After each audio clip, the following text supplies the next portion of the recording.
Now, preview time. So let's take a look at what's coming your way.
Oh, John, thank God. Williams, what the hell are you doing here?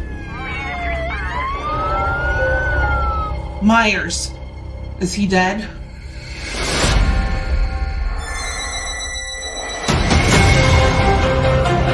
Myers has zero emotion.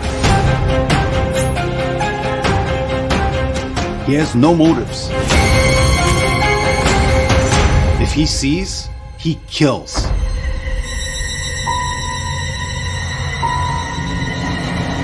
Tell the town to lock their doors. No one in, no one out.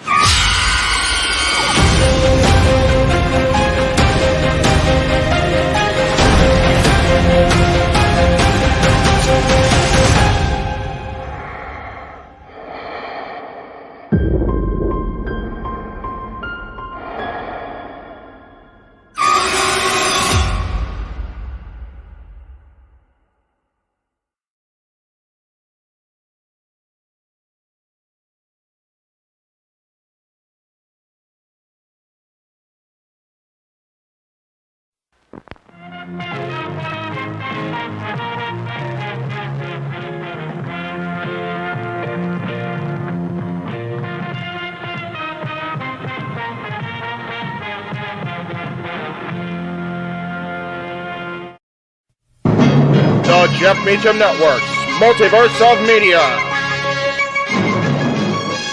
For over 15 years, the recognized symbol of excellence and the standard bearer in coverage of sports and entertainment. Say his name and he appears.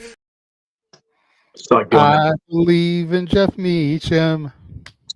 Thank you. Appreciate it. There you go. That'll work. I just felt like seeing Joe Hendry's face. That's okay. Anyway, welcome everybody to our coverage of WWE's Monday Night Raw, the fallout from SummerSlam 2024. Joined on screen for the moment by the Renegade JJ Williams, Mr. Reliable himself, Walter Cruz. We are awaiting the arrival of the man who was at the show, the simple man himself. As a matter of fact, Noah Foster. He'll be here in the short. If you believe the room in your window, the chat room, baby. We'll see how it goes. But yeah, big weekend for WWE. We're coming off of in Cleveland, and all kinds of shenanigans afoot already signed for Monday Night Raw. How are we feeling today, boys? Walter? I'm feeling good, yeah. I felt like this was something we needed to do because there's a lot of stories launching forward post SummerSlam, and I can't wait to see how it's booked. And we got to get as G says, get the ball rolling. That's it. Is it not a pain in the ass knowing that all we're going to get of the Tribal Chief's return is a clip, and we have to wait till Friday? Right? Exactly. Unless ain't that some shit? There are some rumors that USA or not USA, Netflix wanted Roman on Raw, so we'll see what ends up. That would be big. That would definitely stick it in the craw of Friday Night SmackDown. So there you go. Good to see Big G. His name and he appears. Yeah, right. There you go. That's it. JJ, it's one of the. I'm sure you had a very happy offspring after Saturday's show. So I'm looking forward to speaking to her about that and how she feels about the return and what is to come or not to come here as far as the return of Roman Reigns. How are you doing today? I am doing well. Thank you for asking. When me and her were having our little chit chat session last night as we went through and were booking the Monkeys show and which songs should make the lists of Jericho. Yes. We definitely had a brief chat about it, but I will say, for those of you out there that have added the Simple Man on his social media platforms, that got to look at his stories now that he's uploaded his pictures and videos from there, let me just say, his reaction to Roman's return legit brought a tear to my eye. Right? After all the years of him ragging on Roman and putting Roman down and not my tribal chief, to hear him pop like that warmed my heart. Yes. Noah very much took the stance a lot of people did after WrestleMania and acknowledged the greatness that is Roman Reigns, because we almost weren't allowed to acknowledge it in the moment because of how almost stale it had become. But you don't know what you have till it's gone. And we've been without Roman Reigns up until Saturday since WrestleMania. And we've been without the wise man now for a while too, and we are definitely missing Paul Heyman on our Monday nights. So I definitely am looking forward to what he has to say on Friday. He being Roman Reigns, pronouns, pal, and what's going to happen the rest of tonight. I am loading the graphic, which is why I'm talking slower than I probably need to, because they're having a just a time. I'm gonna go ahead and start with the first one because we knew this was coming. We knew this was going to be a thing. It was a matter of when, as far as these folks getting into the ring. So let's just go ahead and talk about what we have been advertised to see here on Monday Night Raw. It is the in-ring returns of Joe Gacy, Eric Rowan, and Dexter Lumis as part of the Wyatt Six, and they'll be taking on Chad Gable and the Creed brothers as part of tonight's Monday Night Raw. That's just one of the matches already signed. So I've heard this is going to be the main event. Possibly. I feel like it has to be. There's so much hype surrounding the Wyatt Six. Like they've got to give them that spotlight. You would hope so, right? There's been a lot of speculation, and hell, even in the group chats, some of us inhabit. There's been, oh God, they're stretching this out longer. It's like, no, man, this is exactly the way to do it. So hopefully the WWE creative machine will come through for these folks, because man, it's definitely one of the most compelling things we've had in recent memory as far as the Monday Night Raw side goes, and to have them in the ring tonight will be hopefully as special as we need it to be. And again, reminder to everybody, I talked about this during musings, because of the coverage of the Olympics provided by NBC Universal and their networks, Monday Night Raw will once again be on Sci-Fi. So if you're going to watch along with us, and we encourage you guys to do that, we encourage you as you're watching at home, if you have access to the feed for television here in the United States, please tune in and give the WWE, give NXT, give AEW, give TNA your love and television support, because man, it's one thing to have us call it, describe it, but it's another thing to have the dulcet tones of the Renegade and Mr. Reliable and the Simple Man along with what you're seeing on the screen. So, in addition to this, I'm more interested to see what gear they wear. Yeah, definitely curious on that. And I mean, you got to figure the Wyatt Six is going to win. Otherwise, they've completely buried him. Right. Yeah. It is a complete misstep. So, like, I really don't want to see Gable and the Creeds eat an L in their first outing as a unit. Right. But at the same time, this restructured, rebuilt reboot of the Wyatt Six, they have to win. Yeah. Yeah. This is one of those, unfortunately, they've painted themselves creatively in a no-win scenario here. Yeah, I almost wish the Creeds and Gable's first match was against Tozawa, Otis, and maybe Austin Creed, Xavier Woods. Right. You know, that way they could at least get a W in their first outing as a unit. Yeah. And then lose. It could very well be there is no finish here, and the Wyatt Six just caused their usual shenanigans and ends up being a big cluster schmoz. So it's we shall also see. possible we'll see Ivy Nile out there, and maybe we'll get Nikki Cross as Abby the Witch, or possibly the return of Alexa Bliss. There you go. Yeah. To get involved, and that's how the match gets thrown out, is the female involvement on the outside. Yep. Leads to the schmozzy finish. Alexa has a birthday this Friday, so we'll see if they bring her back early as an early birthday present to her and to the WWE Universe. We shall see. Dakota Kai will be in action tonight against Sonya Deville. Looking forward to seeing both of these ladies in one-on-one action personally. Long overdue for me, either one of them to have a singles match, so that's freaking cool as hell. My question is who's the babyface and who's the heel? Right. Don't necessarily need it in this case, I don't think. No, but I mean, like, I don't understand the logic in this booking. Well, I don't know about the logic in this booking, JJ, but I do know that there is a great amount of logic within the man we're bringing in right now, and he's also the simple man and the man who was part of SummerSlam, live and in public, if you will. He is Noah Foster. How you doing, brother? Doing good, Jets. A bit. Good to be back here on the Multiverse of Media. Good to see y'all once again. Good God Almighty, what a freaking weekend! And this humidity needs to really go somewhere. And the day itself, it was what it was. But in the words of Big G, I'm far more than just happy to be here. This is a relief, and this Raw is definitely going to be the most interesting Raw since WrestleMania, to say the least. So I am definitely down for being part of this.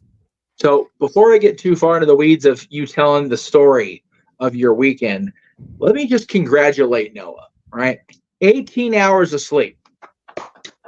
Right? Because damn it, if anybody earned that amount of sleep after the work he's put in this year between his actual job and working for my dumb ass, dude, I can't even. That's awesome. So happy for you that you got to have that literal day of rest. I don't think I can get 18 hours in 2 days. No, that's I so barely awesome. get 18 hours in a week. Yeah, right? I am so tickled that you got to go to SummerSlam once again, and then you were able to, like, you know what? I'm not doing shit today. Okay. I'm gonna steal the reins from Jeff here for a minute. I'm gonna do a brief interview with Noah here. Oh, okay.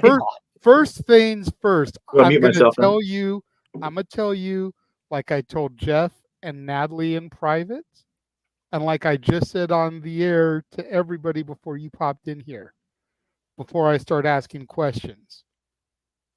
I watched your stories on social media. Your reaction to the Tribal Chief's return legitimately, bruv, brought a tear to my eye. After all the years of you running Roman down, to hear the excitement in your voice to see him for his return to be in front of you and 57,000 other people legitimately brought tears to my eyes. What was the vibe in the arena like when the music hit? Because it was slightly altered music. It wasn't as recognizable at first. And I've heard a lot of people like, well, they should have just played the normal music for the return, and then if they want to alter it for his next appearance, do that. Just people, familiarity on Impact. But what was the vibe in the arena when they saw head of the table on the Trons and they realized that it was fucking happening? If there was a roof, it would have needed to be refounded and checked by the city inspector. That's the vibe. Everyone stood to their feet and that place exploded. in anticipation for the what the fuck? Hey, over the 50-minute mark, because we couldn't believe it. The words was there, the giant drums was there. It's like literally hearing the WrestleMania intro all over again with an additional that started the whole thing. It was damn ridiculous. And then to see and acknowledge it was something else, to say the least, by everybody. It was an atmosphere unlike anything I've ever felt in my life live at professional wrestling events. It was insanity. And not only that, but you got to see your boy, yes, Walter, ascend to his throne and become the world heavyweight champion, for the mat is sacred. And now so is the title of Monday Night Raw. To follow this man's career all the way through the genesis of what became Ring Cup and WXW, through his work in Progress and across the independent wrestling scene, OTT, to what he became in NXT UK. When I heard that WWE was trying to create based on NXT, my NXT, that brought me back as a fan of WWE in the first place, probably over a decade plus. And they were bringing that to UK, the most passionate fan base in the world. I was like, there's at least 3 people I need to see on there. I need to see Bruiserweight Pete Dunne. I need to freaking see Killer Kelly. And I need to see Walter. And out of those 3, 2 of them became the most prolific figures in that entire brand's history and longevity while it existed. And now the man, the Ligne General, Walter, now Gunther, transformed mentally and physically and emotionally and spiritually, for being honest, as he was married to Ginny, who, of course, he celebrated at ringside with. Congrats to them both again. I couldn't be happier to see the culmination of that achievement. Last year, I saw him once again bring prestige to the Workhorse Championship, the Intercontinental Championship, a title I've held near and dear, my entire life. I still say the white leather version, though, is my favorite for life. But to see him now be the world champion in his career, and WWE on their grandest stage, Monday Night Raw, the longest weekly episode of television history, and the second biggest stage in their overall existence, arguably, SummerSlam. This SummerSlam felt like a WrestleMania experience to me of what I saw, especially with Gunther's crowning achievement. I couldn't be happier. And I am happy for you for getting to witness those moments, bro. I don't know if you watched back the entire call, but there were multiple moments where I said, fuck you, Noah. Because you got to see Braun Breaker, you got to see LA Knight, you got to see Gunther, you got to see the return of Roman Reigns. And even though I know you weren't exactly cheering this person on, me and Walter supporting her, you got to see Queen Nia ascend to her throne and finish out her redemption since returning to the company. Not only did Liv Morgan put a cap on her revenge tour, but Queen Nia put a cap on her redemption arc. And that was a very cool moment, and especially her coming out after the match, hugging her mom, Mama Rock being there at ringside. Yeah. Talk a little bit about that, because I know I saw your stories, man. I know you weren't too keen on Queen Nia taking her throne, but in the grand scheme of things, her being able to claim her redemption. It's like I was trying to say on my swivel tape before shit hit the fan here. You can't argue with the work put in that brought her back to this point, that level of trust, that level of believability, that level of, I would say, also self-recognition rebuilt within her, because I'm sure she was dying her a lot too. And working with probably the best person she could work with right now in the business based on long-term history, Bayley. Kudos to Bayley, by the way, and what she did, and arguably gave Nia Jax the toughest match under standard terms and conditions to date in her career. All the way back from NXT TakeOver London, now to SummerSlam. Nia Jax is world champion, getting that win against Bayley. It felt fitting, it felt poetic, and it absolutely felt earned in the long scheme of things, despite the initial fan thought in me. It's one of those things that humbles to a fan when you look more than just, a character in the business versus a person. Nia Jax absolutely proved that she more so earned it rather than saying you deserve it. And I cannot argue that in the grand scheme of things. So I'm very curious to see what this leads to and when Tiffany time actually happens and if it's down with the queen, if you know what I mean. But I can't argue with what I saw. Again, there was not a bad match on this card either.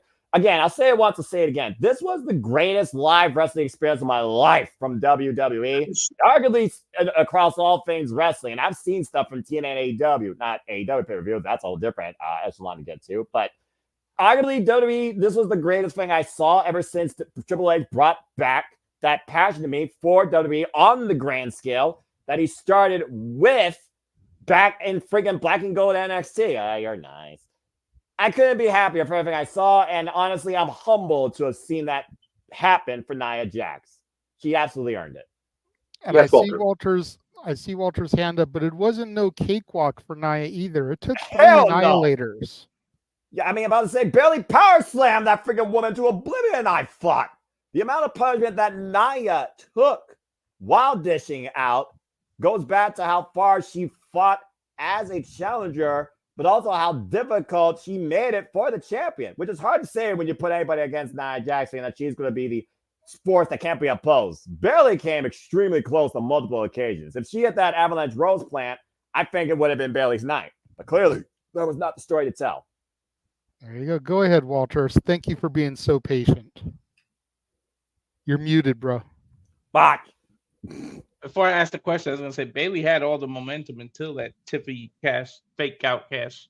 And that was the whole point. It was all a ruse. Exactly. Ding, ding. But did that environment and the feeling make it so that you may think twice now about that WrestleMania appearance with all of us? Because now you know what the stadium feels like. Now you know the environment.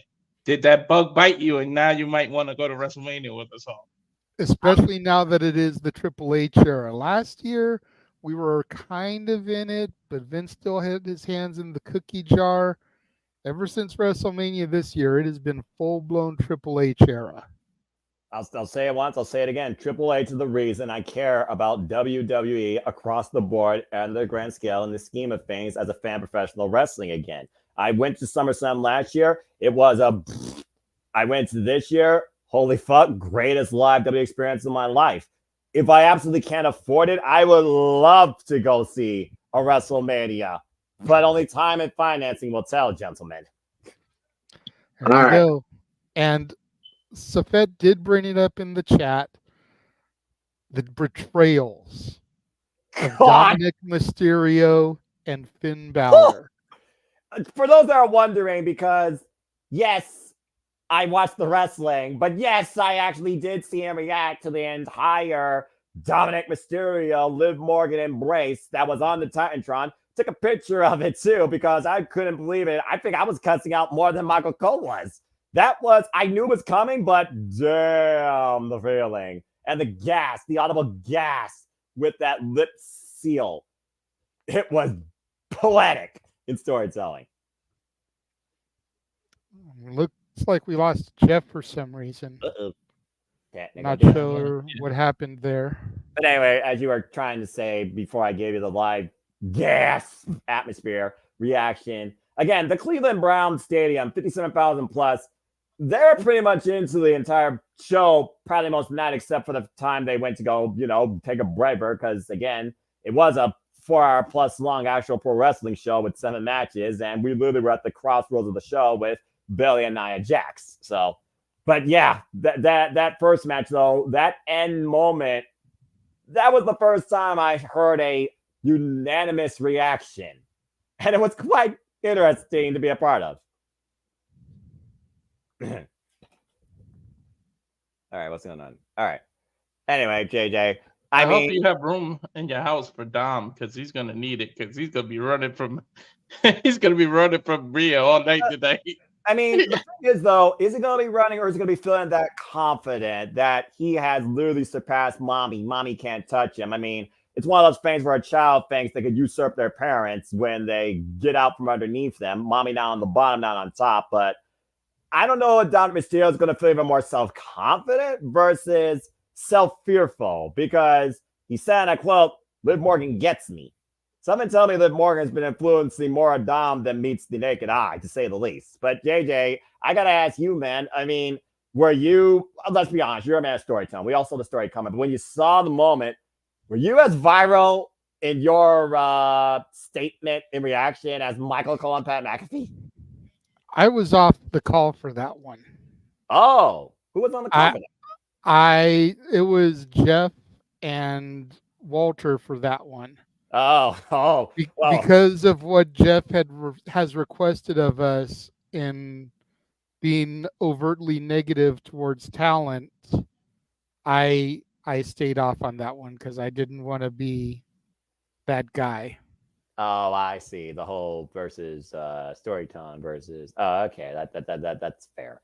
And then, like you said, and Big G was there as well. He was on that one. I was say Big G made his big PLD commentary debut. Welcome to the family, man.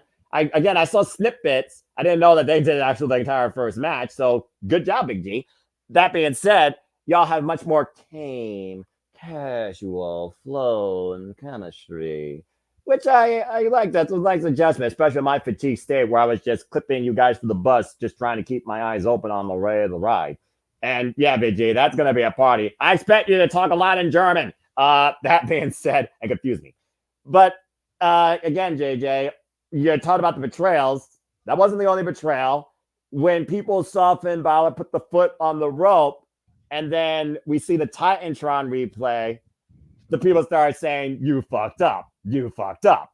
And as Damian Priest going after him, we were just watching on. Damian Priest took his eyes off his opponent. Gunther capitalized not once but twice. Powerbomb, sleeper hold, new World Heavyweight Champion with a sadistic grimace with internal smiling probably on Finn Balor's face. And CM Punk and Drew McIntyre and Seth freaking Rollins, that was a story of emotions for everybody there. Yeah, and you could see the subtlety going back to SummerSlam 97 with Punk in the Bret Hart gear, McIntyre and Taker-ish gear, Seth's referee outfit, very reminiscent of Shawn Michaels in that match. The steel chair coming in. You know, there was a lot of nods there that if you're very familiar with the match, like a lot of us older heads are, then you picked up on it. Some of the younger fans, you know, I used to call them the C Nation era fans, but can't even really do that anymore because those fans are damn near 20 years old. Right. They should be familiar with that match at this point. Well, you said 1997. Yeah, you say 97. I got all those vibes. Again, you and I are historians, and I've grown even more knowledgeable because of you and Jeff, and I appreciate you guys for life on that. But when I was once a wee lad, I was 5 years old in 1997. Even I picked up those references. The moment that botch, might as well. Seth freaking Rollins came out with that type of attire. I was like, oh, okay, so he's going 1997 on me. Considering Shawn Michaels is my all-time favorite WWE superstars, I've told you verbatim. But yeah, and again, the key moment that made us all really gasp when we saw that Seth had the bracelet not in his pocket, not thrown out to the side, on his wrist. Now, I don't know about you, JJ, but a special guest referee aside, when there's an obstruction, an item, something you feel that could impede the flow or anything in the match in general, you take that crap out, you stuff it in your pocket. I think there was definitely more to say with Seth actually wearing it. I want to think that Seth's heart was in the right spot. A little bit I do too. You know, because if you put it in your pocket, you could forget about it. If you kick it out of the ring, you could lose sight of it. Or if they go back to the outside, it could get stepped on and broken. Putting a bracelet on your wrist where a bracelet is intended to go kind of makes sense in that aspect. So I want to think that Seth had his heart in the right place, and he was just trying to hold it for Punk. But we also know the way that he feels about Phil Brooks. We've heard him on multiple occasions the way he feels about Phil Brooks. Exactly. So you never really know, but at the end of the day, that's what cost Punk the match, is that temporary distraction and turning his focus from Drew to Seth. very much as it was Drew turning his focus away from getting out of the ring with the title to Punk that caused his downfall with the briefcase cashing in the first place. CM Punk screwed CM Punk. Simply put, he took his eyes off his opponent. Drew McIntyre got revenge and redemption with the low blow and the pinfall count win.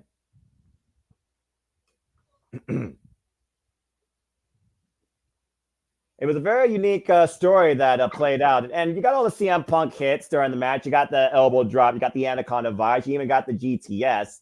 But Seth, I mean, the words of CM Punk too, karma really bites you in the ass. Actions have consequences. CM Punk's actions, the consequence was he cost himself his big return moment in a match. He cost himself a win.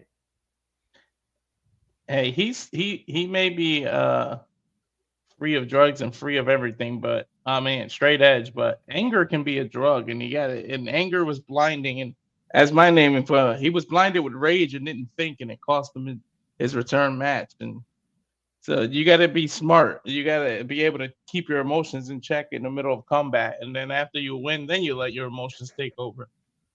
Yep, exactly. And got a little bit under a minute until Raw goes live. I've got Transformers Age of Extinction on my sci-fi channel right now. Oh, good Lord. Let me go ahead and load up mine. Oh, yeah, I do too. But that being said, this is going to be a unique week because we are literally covering wrestling all across this week. What the heck's happening? How was this decided? I understand the fallout with SummerSlam, but you literally included everything. We did because, okay, we already knew we were going to do NXT and we were going to do TNA. Those were given. Yeah. Then SummerSlam, and it's like, okay, well, got the fallout on Raw. Let's go ahead and do that. And, well, we're doing the fallout for Raw, so we may as well do SmackDown, especially now that Roman is back. Okay, that's Let's fair. see if he shows up on SmackDown. And then I started to see the matches that were announced for Dynamite. Uh-huh. Jeff Jarrett versus Bryan Danielson with Ricky the Dragon Steamboat. Yep. Yes, please. We'll call that. You know me and Bryan Danielson. You know me and Jeff Jarrett. Of course. Like, yes, please. All right. And then I saw that Collision was going to be a Texas bull rope match between Thunder Rosa and the Virtuosa. Long may she fucking reign. And I told Jeff, I was like, Jeff, I think we got to do Collision. And he started to get the goddamn it intensifies meme ready. And then I shot him the image of the bull rope match, and he was like, God damn it, we do need to do this match. Is that true, Jeff?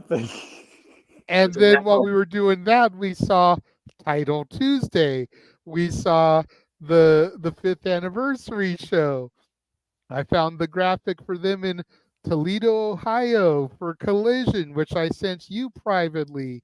I'm going. Saturday night in Toledo, Ohio feels like nowhere at all. That's actually a lyric from a song, sir, so I'm not hating. It's a John Denver song. Saturday night in Toledo, Ohio. Fair enough. I spent a week there one day. It's shit. Not wrong. It's one of those things. In our chat, as Raw's I know Raw's going live here. So during the call, so you got a moment. You're fine. It's one of those. I've sent that little sheet of the shows with the names next to it. I've got a new one already queued up for after we're done tonight that covers the entire month. Y'all want to sign up to do a show? Do we want to add Ring of Honor to our thing? Do we want to keep you guys on commentary decide, because at the end of the day, that just means there's more content going out on the Jeff Beacher Network and the Multiverse of Media. So all the content, all the wrestling, all the content, all the commentary, all the coverage. Damn it! And other expenses of my freaking dignity. As we look back at the cold opening here and the lip sync heard around the world of Mommy Rhea Ripley, as we get ready here for Monday Night Raw and our cold open. That Grumble, moment, grumble. Dom is a dead man. Grumble, grumble. And like I said, they posted on social media, Liv, Dom, JD, and Finn all arriving together in a bus. Question is, who's truly So the it's leader? clear that the battle lines have been drawn and we see one side. Right? Rhea, Priest, you got to figures on the other side. Where does Carlito lie in this? I don't know. I don't know Carlito whether has always been a little bit more welcome by Dom and JD and Finn, and a little bit more looked down upon by Priest and Rhea. But could this be a way for him to get back on the quote unquote good guy side for a moment? Well, again, battle lines drawn black and white. There's a ton more gray than meets the eye. And I'm not talking about Seth freaking Rollins' sparkly pants after counting the 3 for Drew McIntyre against CM Punk, as Damian Priest's name no longer lives in infamy as El Campeon. It lives in infamy as the latest victim of Darlene General Gunther. Again, Braun Breaker. Okay, just real quick, I gotta ask, did you freaking call Blue Thunderbolt never wins during freaking Braun Breaker's Sami Zayn's match? Absolutely, I did. Damn it, JJ! Absolutely, I Damn it! did. Damn it! Come on! Not only did he do it, but he made a point to say, because Noah's not here, I'm gonna go ahead and say it. I'm like, God damn, you causing shit when parents not watching. Shame on you. Why? But dude, Gunther's chest and the bloodshed from those overhand chops by Priest. Well, that being said, talking about bloodshed, how about literally bad blood brewing? You see the biggest betrayal lately in WWE history as you see the still current Women's World Champion Liv Morgan staring in the arena and former El Campeon Damian Priest, Usa, I see you down there, coming in no longer with the title. And of course, we had new champions across the board, it seems, across both brands. Speaking of which, there's the new Intercontinental Champion, Braun Breaker. And what is tonight going to be the fallout from the biggest event of the summer? And I know you mentioned on a simple take, the Steiner brothers and the Legends Suite getting to watch their son and nephew achieve this monumental moment. We were commenting a little bit on the blonde that was sitting next to Rick. We didn't really know who it was at first. Izzy Dame from NXT, Braun's new girlfriend. As we turn it over to Noah. Ladies and gentlemen, I demand all your gratitude for your new World Heavyweight Champion of the World, the Ring General Gunther.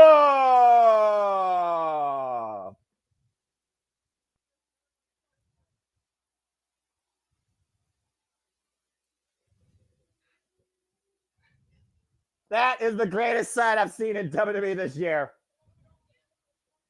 On what was probably the most watched SummerSlam in WWE history, we witnessed the rise of the King General, the Lean General, now the new World Heavyweight Champion, Gunther, who was able to beat Damian Priest back at SummerSlam. He called his shot, JJ. He called his shot since the beginning of the year when originally thought he was going to face Seth freaking Rollins.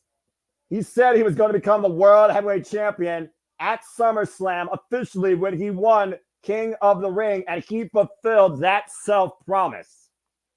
Yep.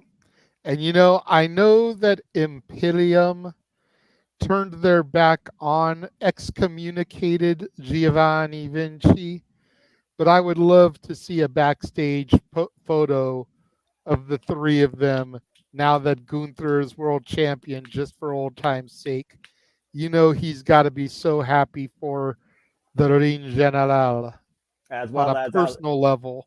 As well as Alex Tischer, of course, also formerly part of Ring Cop, who of course works now in GCW Bloodsport, as we see, still unknown if he's medically cleared or not, Ludwig Kaiser, aka Martel for my friend Jen out there. He is medically cleared. He's supposed to have a match here this evening. Excellent. But for now, celebrate your new World Heavyweight Champion. I believe he's taking on Sheamus. I could be wrong. I know Jeff has the graphics somewhere. I'm going to run that friggin' banger back. And again, yes, it is going to be Kaiser versus Sheamus. There it is. Nice. And now we're going to embrace and celebrate the new World Heavyweight Champion, Gunther, as the Gunther era has officially begun, where Raw is sacred. Let's hear from the new World Heavyweight Champion. Kaiser getting out of the ring to give the gratitude that he demanded to the Ring General, your new World Heavyweight Champion. Now, clearly a polarizing reaction for, again, the most prolific, protected, dominant pro wrestler in the entire WWE landscape since his arrival on Monday Night Raw. 666 days, Intercontinental Champion, day 1, World Heavyweight Champion. And we knew tonight was going to be a ruckus environment from the get-go, JJ. Oh, yeah. Sold out again, as always. Congratulations to WWE as we come up again, the biggest event of the summer. And again, folks, JJ Williams, Noel Foster on the call for you right now for this first hour. And by the way, this first hour is commercial free. Yep, there will not be a lot of downtime for us here. That's Gunther. My name is Gunther. JJ, I will leave you with the promo transcript as we are perfectly in sync. I am the Ring General. Damn right.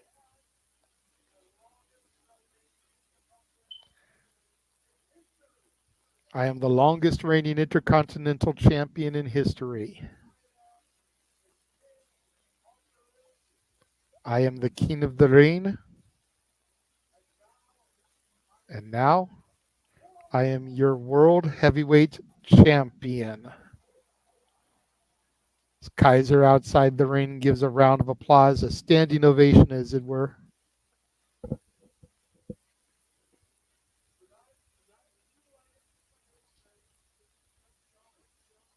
Tonight a new legacy begins.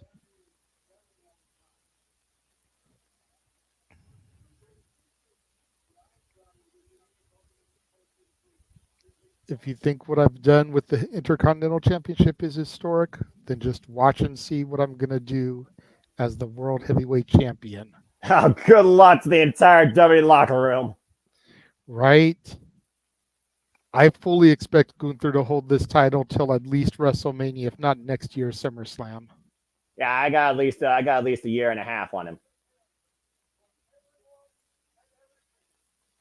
He's prepared for everyone and everything. There's nothing that can catch me off guard. I am greatness personified. Damn right!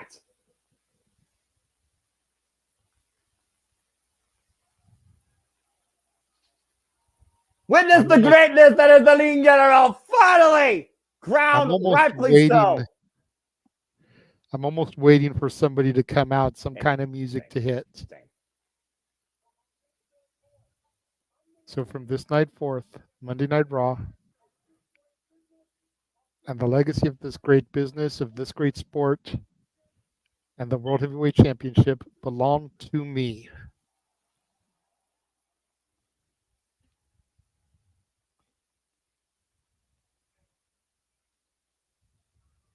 What? Randy Orton. Wait, what? He's a SmackDown superstar. What the hell's happening? Don't know. The 14-time WWE World Champion.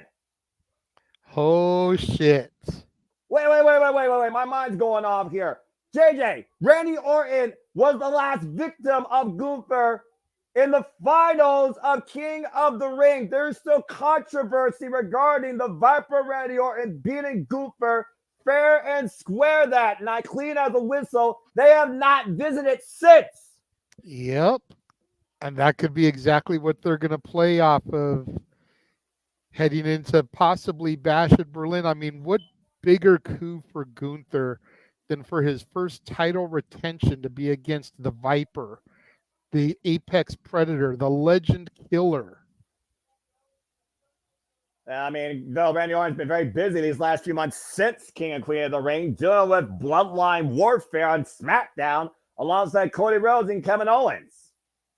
Now, I'm not going to lie. I was expecting somebody to come in, but Randy wasn't my thought process. If No. I'm being 100%, I was expecting John Cena. Somebody put it out there that Cena versus Gunther at Mania would be money. Yes. And I almost thought they were going to do that, pull that trigger to kind of help start building to that. In the meantime, it looks like we're going to switch gears because the Viper wants to revisit a date with Gunther. And this time, the World Heavyweight Championship might be part of the picture. A title very familiar to Randy Orton. Let's not forget, the youngest World Heavyweight Champion. Yep, when he walked down to the ring in Toronto 2004 and found the title just laying in the middle of the ring in those god-awful peach tights 20 years ago. It looks like Randy Orton has something to say here towards the new World Heavyweight Champion. For those of y'all that can't see the green room, Jeff was literally just doubled over because of me going there. I figured as much, honestly. If you know, you know, folks. Well, this is certainly a unique opening moment. St. Louis's own. Fans very emphatically chanting Randy, Randy.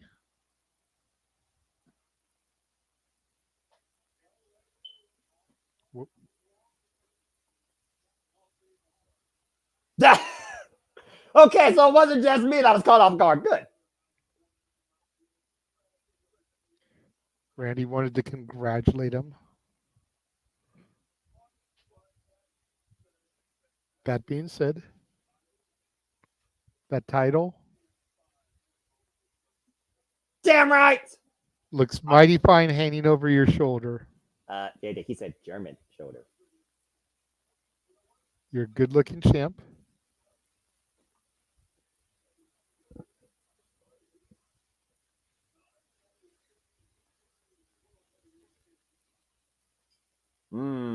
He's the only reason Gunther's carrying that title in the first place.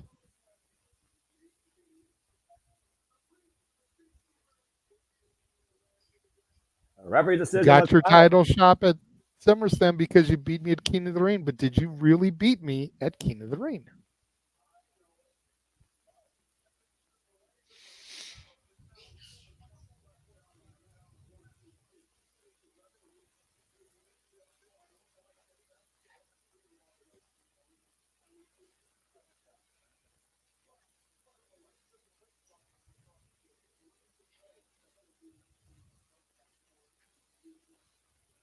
That is a fair argument. Triple H knows there needs to be a Gunther and Orton sequel because Orton's shoulders were not down. Oh, baby. The smirk on Gunther's face. He's not the only one smirking.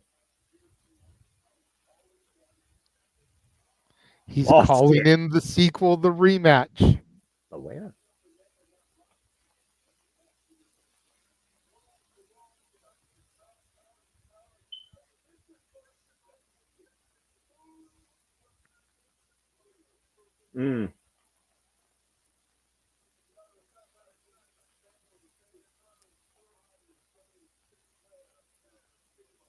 Oh! Randy thinks the fans deserve a modern day Flair versus Steamboat.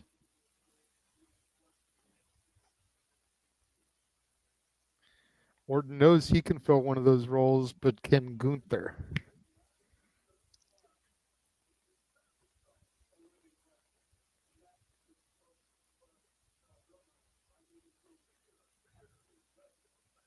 Former legend killer. Gunther considers himself a living legend, but Randy made a career out of killing legends. What? I'm going to do it again, and I'm going to walk out of your home country as the new World Heavyweight Champion.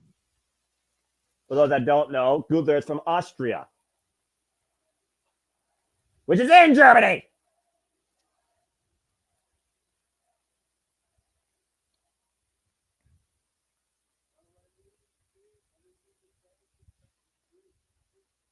Everything you just said is true. And to be honest,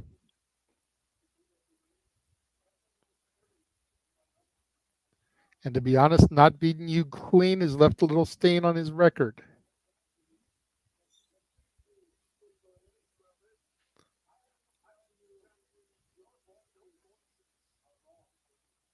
If those voices in your head are telling you you can beat me in Berlin, I've got to tell you those voices are wrong.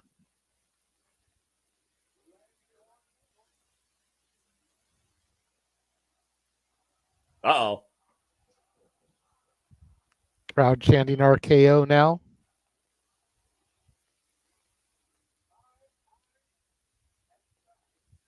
Yes! Randy Orton, I accept. We have a World Heavyweight Championship match for Bash the Berlin, the Legion of Gunther versus Randy Orton.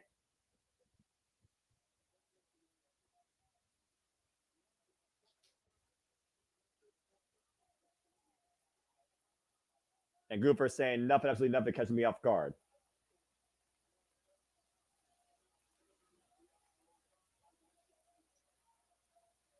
I want you to see it coming. Well, if Randy Orton gets an RKO out of nowhere, we very well might have a 15-time World Heavyweight Champion on our hands, as the Viper, the Legend Killer, has put the challenge out there, now accepted by Gunther. Gunther's first defense will be Bash the Berlin, and it will be against the Viper Randy Orton for the World Heavyweight Championship, as the era of the Ligue Generale has officially been ushered in. And you know this is, I mean, obviously it's the Triple H era, but this is all Triple H is doing. What better way to make Gunther look like a strong champion than to defeat the man that Triple H himself once proclaimed the future of the business? The former future self-proclaimed by Triple H in the business versus honestly the future of the business we're looking at now in Gunther. And of course, you were talking about earlier, Ludwig Kaiser, of course, who has returned on Monday Night Raw. He will be in action tonight against Sheamus. But let's go ahead and acknowledge not just what we just heard tonight, but what we heard, what we saw, what we witnessed at the end of SummerSlam with the return of the original Tribal Chief Roman Reigns. We're going to look further back at that moment later tonight on Monday Night Raw, where Roman Reigns speared Solo Sikoa and cost the Bloodline the WWE Championship. And also tonight, the in-ring debut of the Wyatt Six in six-man tag team action. They will be competing against Chad Gable and the Creed Brothers. Chad Gable has been haunted by Uncle Howdy since the Wyatt Six arrived to Monday Night Raw. And tonight, in case y'all wanted, they're in the beautiful town of Baltimore, Maryland. And again, sold out crowd on hand for Monday Night Raw. Beautiful skyline, by the way. Let's see what Jack Van is talking to in the backstage area. Famous fella. Oh, Figure Kaiser is still out there at the ringside area. They're probably going to go straight into this match as opposed to having to bring him back out. I mean, that makes sense. Apparently, Sheamus is the one to be blamed for the injury that happened to Ludwig Kaiser. The human Ken doll, the disrespect. Well, I mean, his girlfriend is Tiffany Stratton, Barbie, so. Oh, damn it. I got Noah there. He's got no reply. Well, at least this match isn't brought to us by Mattel. Although they do their action figures. Look, the day that Mattel is on the freaking LEDs is the day I'm like, goodbye. Of course, Sheamus has more than one issue he's been dealing with lately, and the former Brawling Brute, Pete Dunne. That being said, are you ready for a banger? Well, KJ, it may be Monday, but it's also, well, I'll let you say it. Fight night! every night that Sheamus is on our screen is fight night. This is accurate. The Celtic Warrior. And here comes WWE. Beaker, but where is Dr. Bunsen Honeydew? Whoa, wait a minute. Surprised Look they at let him out of Muppet Labs. Well, the joking aside, we're getting straight to business tonight. Sheamus driving Ludwig Kaiser to the barricade. The bad blood that's escalated with these two ever since their first one-on-one match, where Sheamus said, let's do it again. And we saw what happened following that. Ludwig attacked this man. Yeah, I knew it was going to be a physical start with these two right now. Both men still have not gotten in the ring. This match has not officially gotten underway as this commercial-free first hour Monday Night Raw unfolds with our first in-ring action. Yes. Sheamus ready to go. Ludwig looks like he's ready to go. And again, that caused by Kaiser right now, that momentary pause. Oh, jeez. Kaiser getting receipt. There's the bell ring. The match is now officially official. Again, you figure about what Sheamus been dealing with Bronson Reed and Pete Dunne. Now he has to deal with this former history with Ludwig Kaiser. Everyone pretty much has been the Celtic Warriors' enemy since his return back to WWE. And Eddie Orango's going to have his hands full with these two men. There's no denying that. Oh! Big boot to the chest, the bright white chest of the great white Sheamus. Ooh. Brutal slap to the face by Kaiser. Just the disrespect. You see the blood vessels rising on the chest of Sheamus here, a shade of red being shown. But we also know Sheamus loves to fight. It's the only color you ever get on Sheamus, as pale as he is. And now Kaiser might be getting his own shade of red, courtesy of these open palm strikes in the corner. Oof. Good Lord. Grief. Might end up smacking the spray-on tan off of him. Well, we've also seen Ludwig Kaiser really try and stand on his own, and there is an inverted kick, it looks like, to the leg, almost a chop block of sorts. And we saw this strategy employed before by Ludwig Kaiser. He went after the legs of Sheamus. He's doing it again, going right after that thigh, trying to cause a Charlie horse. Ooh. Right hand doubling over Ludwig Kaiser, and another one now. Celtic Warrior taking back control here. Up on the shoulders. And Sheamus rolling through with the steamroller. Not often you see Sheamus use a move like that. It's very true. Again, this new era now ran by Gunther, also no stranger to the Celtic Warrior. Let's not forget their war back at Clash of the Castle over the Canal Championship. Kaiser right now looking for a reprieve and maybe breath back at his lungs, it seems. Kaiser's asking for medical to come out here.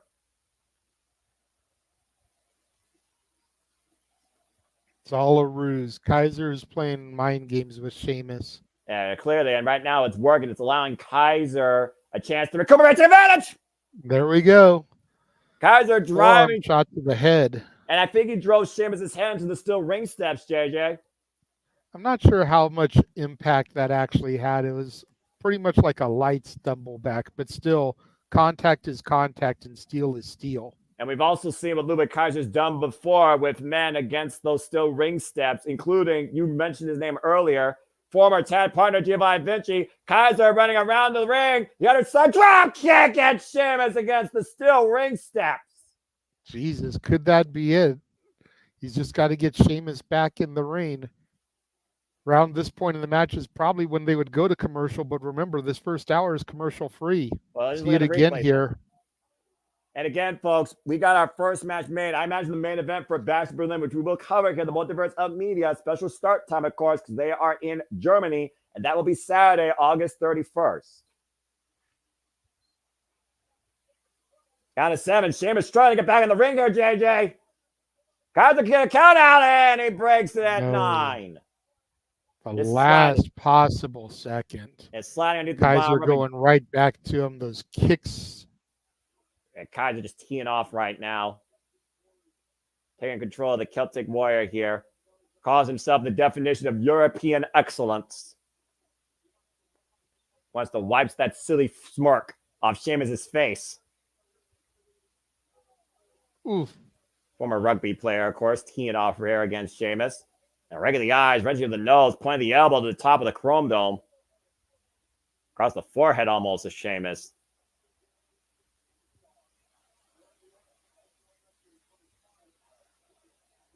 Oof! Big right hand again by Sheamus, who again is trying to get back in this fight. And a throat thrust though by Ludwig Kaiser. Stop that attempted for offense. And a bat to the leg. Yep. Again, going back to that already injured body part. Yeah, and just driving his body weight across the chest and throat of Sheamus. Sheamus now braced up against the apron. This is almost a possessed look on Ludwig Kaiser. Again, he blames Sheamus for the fact that he was injured in the first place. The fact that Ludwig Kaiser also now literally basically is in proverbial possession of the World Heavyweight Championship thanks to his running mate of Imperium, Gunther, has to further the confidence of Ludwig, but also has to further how much he's looking to prove. You got to imagine Ludwig would one day want to challenge Gunther or want to be the World Heavyweight Champion himself. Oh, you got to be kidding me. He is not going to do this. 10 beats of the bowing by Ludwig Kaiser to Sheamus? Uh-oh. And Sheamus looks upset here. Clothesline taking Kaiser down. That is a not very smart move to try and play the Celtic Warriors game against them. You can call Sheamus a joke all you want with that smile, but he's as serious as it gets when that bell rings. Oh, man. Crowd chanting for Sheamus. And again, great kick combination by Ludwig into the cover, hook of the near leg. That's a 2 count. Forcing Sheamus to kick out. After again, forcing Sheamus to use his legs that he's already been trying to compromise throughout this match. And of course, Raw will return to the USA Network next week once the Olympics have concluded. And the disrespect being shown here by Ludwig Kaiser to Sheamus. Oof. Kaiser's got to make sure he doesn't let the emotions get the better of him and end up getting disqualified. Well, if nothing else, he's taking the fight out of Sheamus for now, it seems. Kaiser right now taunting the Celtic Warrior. Sheamus turning a whole shade of red on his face for a whole different reason. I was going to say, Sheamus looks like he's getting infuriated. And big right hands now by Sheamus. Overhead shots in Ludwig Kaiser. Both these men just teeing off against each other here. About to break down to a Donnybrook. Kaiser back though. Irish whip. Sheamus from up the ropes. Breaks for Ludwig Kaiser. Takes him down with an axe handle. And now Sheamus building momentum here. And a clothesline in the corner. Ooh. Knee to the spine up the Irish Curse backbreaker.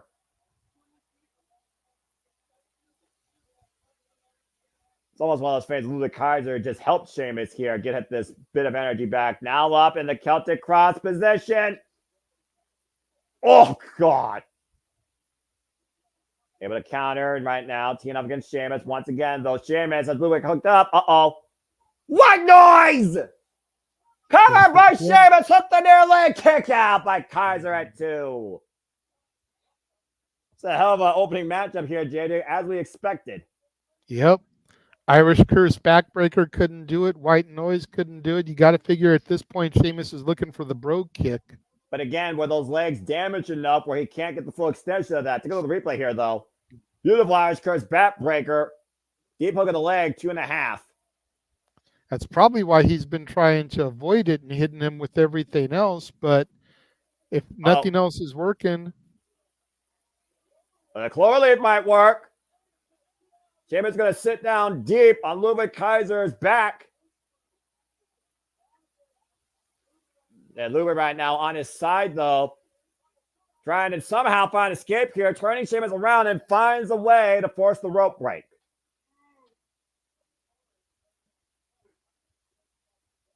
And Sheamus right now trying to drag Ludwig back in. Wait a minute.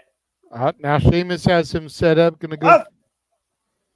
He's looking for the 10 beats himself, but Kaiser able to reverse with that neck breaker. And a discus clothesline fall covered by Ludwig again, gets a near fall. It's one of that. Now Kaiser's looking like he's getting frustrated. What it's going to take to put away Sheamus. Well, again, the in-ring IQ, though, Ludwig Kaiser, we got to appreciate that because that was very smart on his part, preventing the champions of the Brown and wiping Sheamus out with that discus lariat. And you see the sweat come flying off of Sheamus's chest. So let's go. Sheamus chants raining out the grimace on Ludwig Kaiser's face and the smile of competition thriving on Sheamus's face. And both these men, a firefight right now. These shots to the side of the face. It's almost like our kids in their gear, JJ. Big right hands, big short range clothesline by Sheamus. And Ludwig's up and over, holds on to the ropes, and I think he's got get it this time. Count it out, JJ. 1, 2, 3, 4, 5, 6, 7, 8, 9, 10. 10 beats of the Baron against Ludwig Kaiser's chest. And now Kaiser in a world of trouble. Sheamus to the top rope. And down goes Kaiser on the floor. And big man shouldn't be flying like that. I'm just saying. Tell that to guys like Bronson Reed. Oh, wait a minute. Whoa. Pete Dunne. Pete Dunne. That's the shillelagh Pete Dunne had. Sheamus getting out of harm's way, though. Brown kick or knee strike almost more so to Pete Dunne's face. And Pete Dunne's supposed to be Trick Williams tomorrow night, Great American Bash. Oh! And Stevens and Gerd by Ludwig Kaiser to take advantage for the win and a near fall.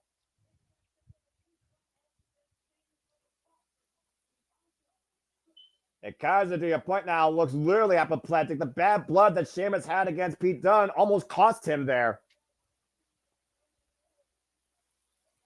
Ludwig's got to realize he's in control here. He has to stay focused on the attack. And Kaiser right now, going to put Sheamus away. Sheamus, though, hits the knee, off the ropes, fall through. Brown kick! Falls Kaiser, back on him. down and out. That's a 3 count for the fella. Called it, Noah. You did. And that rising knee strike follow-up, bro kick combination. The Celtic Warrior with the win tonight, and he bests his former brawly boot with that attack.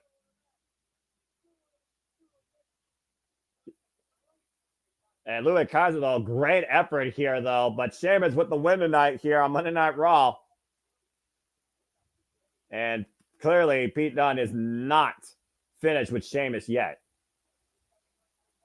And Sheamus like celebrating, of course, not just with the commentators, but with the WWE Universe.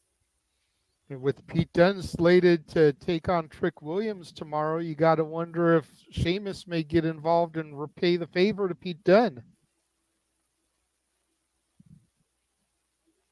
And again, we talked about the moment that went viral over the weekend. Roman Reigns returned at SummerSlam, over 100 million acknowledgments across social media platforms, courtesy of WWE, JJ. Yep. Not sure how that compares to the video of Joe Hendry's debut in NXT, but got to be pretty close.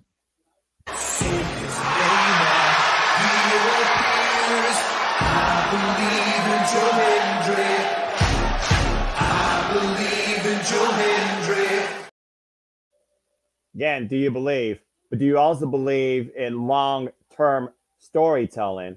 As we talk about again, 11 years ago in Baltimore, Maryland, a prophet was unleashed. Of course, we are talking about the Rotunda family and forever immortal now, Bray Wyatt, as the Wyatt 6 is bringing us full circle tonight with their debut in ring in our main event.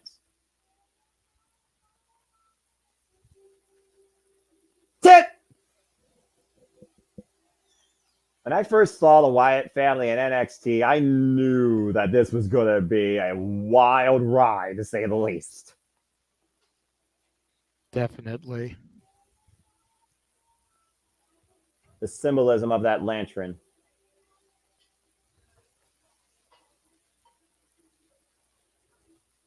And Of course, we were talking about Uncle Howdy here, who are, of course, talking about how they were all lost until they let go and he guided them home.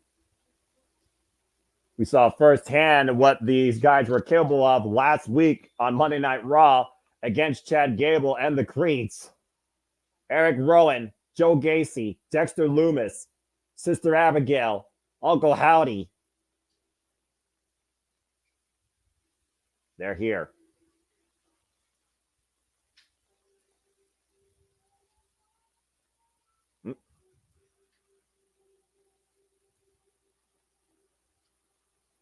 And they're here tonight in Baltimore.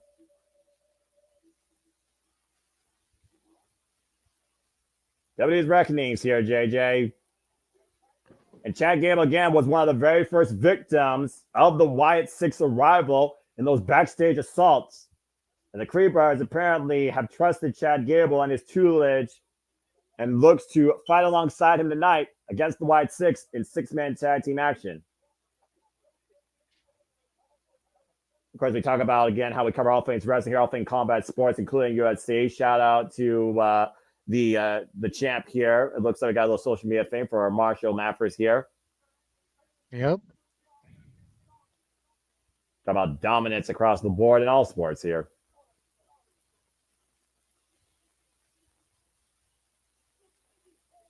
As we look back again at the biggest part of the summer, everybody was a part of it. All the outlets, the plain deer they're talking about, WWE SummerSlam event in Cleveland, how the dog pound was capacity filled, 57,000 plus. And of course, you all can learn more about the fallout, the takeaways overall from our simple take that I did earlier, from Aaron Ritz's review, from JJ and Cruz Open Mic Night. I'm sure they talked a lot about this because this was definitely the most talked about event of the entire weekend. And thank you to everybody right now that's watching here, JMN Multiverse of Media across all outlets, as this is the first of straight up 6 straight days of wrestling coverage we have for you this week across all things wrestling. And we'll hype up more of that schedule and the watch along trailer later tonight as we are still in the first hour of this commercial-free Monday Night Raw, looking at towards the fallout. Uh-oh. And speaking of fallout. Yeah, I was going to say, we know what that all rise means, Noah. It is our former World Heavyweight Champion, El Campeón, Senor Money in the Bank, the Archer of Infamy, Damian Priest, and he is a man on a mission. Yeah, I don't think he's on a mission just for himself either. For, again, we saw the implosion of Judgment Day as we know it. First words out of his mouth are Finn Balor. That don't surprise me. Get down here and take this beating like a man.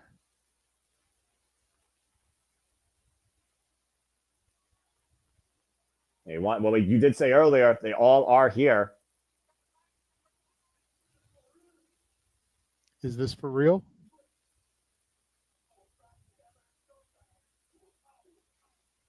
Go from being the prince to a backstabbing scumbag to a coward. Everyone knows your story. You know where I'm from, you know my story. Most of my life I've been on my own until I found the Judgment Day. They gave me a reason to fight. Made me feel like I belonged somewhere.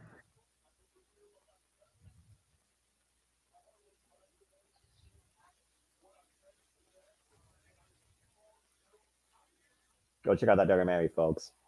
W24% Damian Priest, El Campeón.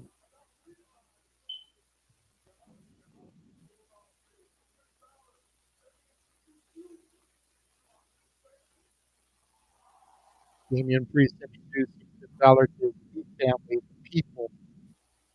The WWE Universe.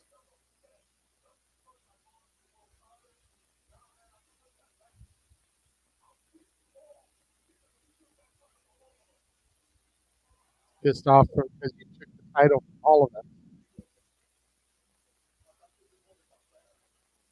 He made me feel like I disappointed my family. And you know I can't let that stand.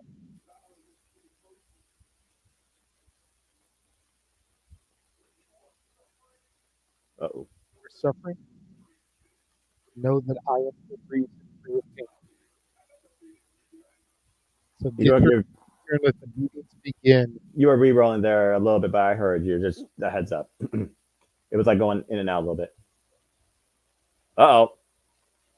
Balor on the Tron.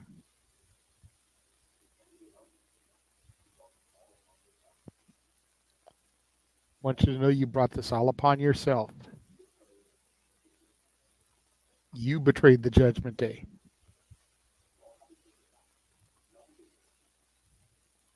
No leaders. Right. We're all supposed to have each other's backs. But that all changed.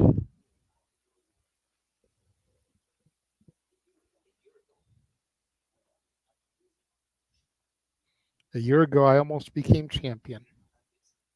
And this happened.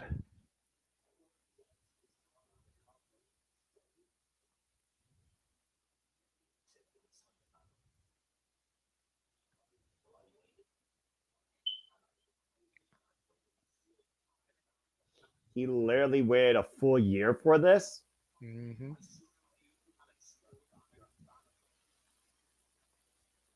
Man, talk about holding a grudge.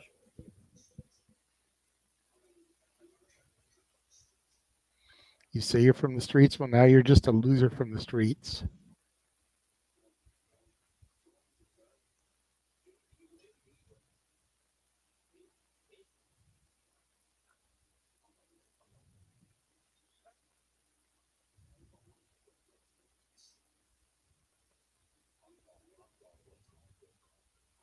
It's like the prince is going to make sure he doesn't miss.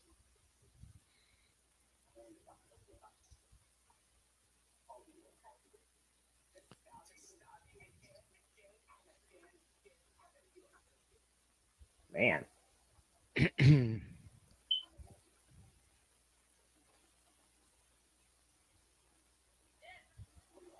Oh, damn.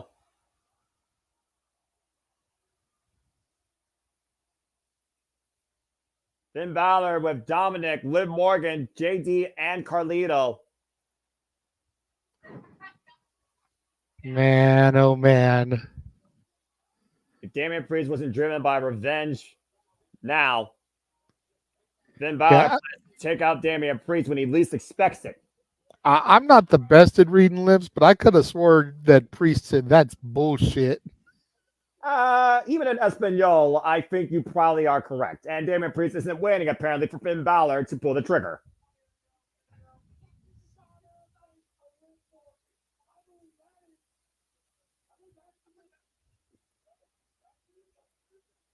Well, I guess we'll have to see if we actually do get any more judgment calls against Damian Priest tonight on Monday Night Raw. As again, Monday Night Raw continues here. First hour commercial free. And thank you, Walter, apparently, for confirming that annunciation. Again, SummerSlam was quite a phenomenal event. Of course, even before the show, of course, there was the WWE kickoff show where apparently Pat McAfee and Triple H did the water take. I just brought Walter in because I thought Liv was going to be on screen. I know JD didn't want any part of that shit. Thankfully, she didn't say nothing. So. Okay. All right. As you were, kids. She didn't have to actually speak louder than words with the 2 kisses to Dominic Mysterio's face. But again, let's think about what Finn Balor said. Talked about last year, man up. Shout out to Mark Briscoe. It took Balor a year, apparently, to man up. He's been scouting this moment since last year's SummerSlam. And here I thought this only went as far as that tension built back at Backlash earlier this year, JJ. It went a lot further than I thought. Did you think it went back that far? For what now? I missed some of that. I was kind of watching the replay here. I'm sorry. Oh my gosh, Michael Cole. Don't ever do that again. What the fudge? Hey, he tried, damn it. Give him credit for trying. Well, I know one thing for sure that I'm never trying that, especially in a suit. You idiot.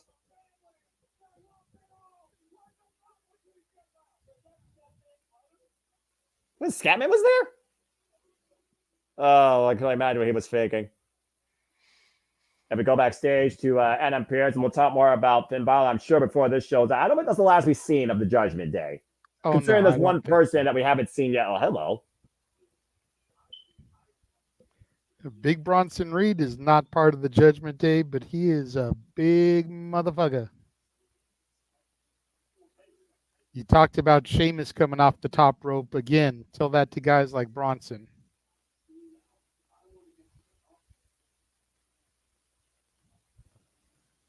Apparently, Bronson Reed says he's going to get to the top. He's created his own path. Curious how he rises to the occasion on that. Speaking of which, we welcome the rise of a Valkyrie as we go to women's action. I'll be damned. Women's action the first hour, bro. Lyra Valkyria has arrived. Women's action, and we didn't have to wait for the 9:15 time slot. Oh, you stop it.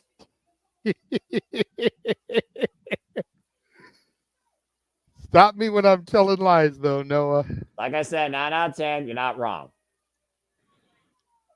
Unfortunately, we have no graphic for whatever this is going to be as Lyra Valkyria comes to the ring. Well, again, Lyra Valkyria, though, she's been tagging alongside the party girls, as we call them, of course, Candy Carter and Katana Chance against the newly formed trio of Zoe Stark, Shayna Baszler, and Sonya Deville. And, of course, we also saw the return of a new and improved, more vengeful Damage Control, where Io Sky had to say, Damage Control needs to change. They're going back to Lucha Underground with that apparel, almost the Black Lotus Triad look, which I thought they were going to do in the first place. Oh, boy. And, of course, Lyra here with the feathers. You would think she's giving a shout-out to the Baltimore Ravens, but... oh, shit. Where's Big G when he needs him? The Queen of Spades is going to be in action here against Lyra Valkyria. And she's got enforcement in her corner. Flying V. Oh, wait. Wrong sport. Shayna Baszler, of course, coming off that incredible bout in GCW Bloodsport, and also talking about the war cry of what Bloodsport represents. Went underground for the victory, now comes forward on Monday Night Raw to prove a point why this trio might be the baddest bitches to deal with in WWE. Shayna Baszler goes one-on-one with Lyra Valkyria tonight. But we see, of course, no one's out here for Lyra, though. We got Sonya Deville and Zoe Stark out here, though, for Shayna Baszler. And of course, this has got to be our last match before we get off of commercial-free broadcast. And most likely. We talk about the damage that these three have done, but you got to consider the damage Damage Control did to these three last week. And clearly these three did not forget about that attack, as we know Sonya Deville will be in action later on against Dakota Kai one-on-one. And Lyra's got to realize she's outnumbered here. Got to strike fast and move quick. Bell rings are underway. Both of these women, former NXT Women's Champions, might I add. Yep. Shayna going right to Lyra here. Yeah, submission edition right now, just bringing Lyra's arm down to the mat, going to work. Lyra Valkyria, of course, and Shayna Baszler also competed during the Queen of the Ring tournament. It was Lyra, though, that made it to the finals. Oh, man, and earned that shot attempted for the crown. Shayna here looking to make short work out of Lyra with the role that these three have been on. Yeah, Shayna stopping away right now and dissecting Lyra Valkyria again. Greco-Roman knuckle lock here, hoisting up Lyra, hyperextended that already compromised left arm after the stomp, bringing her through. Lyra, though, able to scout it. Listening to close on off the ropes. Scouts that high kick. Takes Lyra down. Takes Shayna down with the cross body. We know how much Lyra... We know how much Lyra can always put forward in a fight. We've seen the rise of Lyra Valkyria ever since she came to Monday Night Raw and was drafted in April. Incredible opportunities made by Lyra here, of course, competing in the women's Money in the Bank ladder match. Shayna, though, with an ankle lock applied here. Of course, Shayna's hobbies includes taking limbs. We saw what happened with Selena Vega, I believe, last week when Shayna, Zoe, and Deville took her out. Oh, yeah. That was brutality. Nice gut wrench. Oh! There's Lyra with the sit out. There. Good that power was good of her. Looked like she was struggling just a smidge, but she was still able to execute. Zoe up on the apron. A big boot, though, Zoe Stark's face. Trying to create opportunity for Shayna. Coming up the apron. Might tweak the ankle there. Off the second. Drop kick, though, to Sonya Deville. And Shayna, though, Catching her, though. Coquina clutch applied. That's going to be it, I'm sure. If she gets Lyra down to the mat, that is going to be all she wrote. Lyra's been scouting Shayna Baszler, though. She knows Shayna's playbook here. Trying to hoist up again. Waist lock, though. Little roll through. Try to pick the ankles. Oh! I step against Guri. Drop Shayna Baszler. Now up in the fireman's carry. Up on her shoulders here. Oh, look at that. Nightwing. Nightwing. And I knew that was coming. Sonya and Zoe saving Shayna from the inevitable pinfall. Match getting thrown out due to disqualification.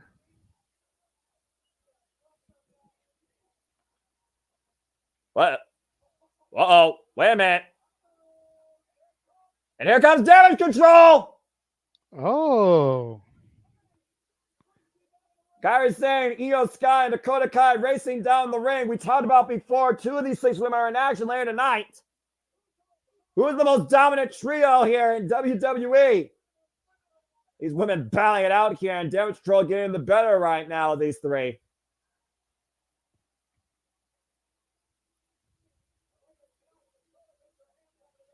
Well, Damage Control playing to effect here, preventing the attempted post-match assault on Lyra Valkyria.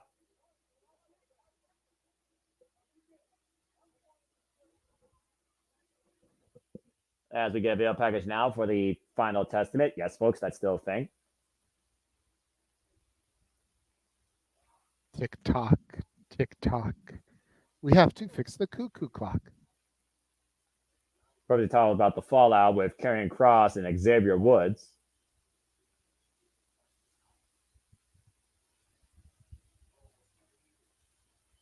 Talking about, of course, how New Day's been the WWE tag team for over a decade, but saying how Xavier Woods has been held down by Big E and Kofi Kingston rose to greater promise. In a way, he's not right, not wrong, though, because both those men became WWE champions.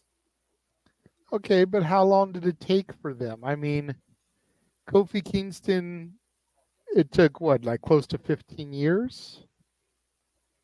Big E close to a decade, give or take. Woodsy's time will come. Karrion Kross saying, well, I mean, I understand, patience is the virtue. I get what you're saying. But Karrion Kross basically is saying here that Xavier Woods is too afraid to stand out and be his own man to get to that point. I mean, if we're being real, Kross deserves it before Woods does. I'm just saying. That's a bold statement. Am I wrong, though? In a way, you don't seem like you are, but I will say this. This man was still NXT champion.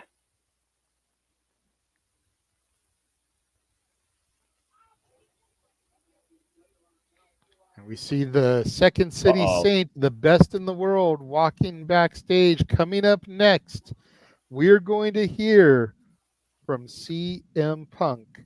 As we go to our first commercial break. Fuck television. But I will say this because this commercial actually matters because, again, as part of this week of non-stop content, we will be back here tomorrow, me and JJ personally covering week 2 of NXT's Great American Bash, headlined by Oliver Page defending the NXT Championship against Ora Mensa. Can he get the 1, 2, 3 when it matters? Stay tuned and find out tomorrow night, 8 p.m. Standard Time on Sci-Fi.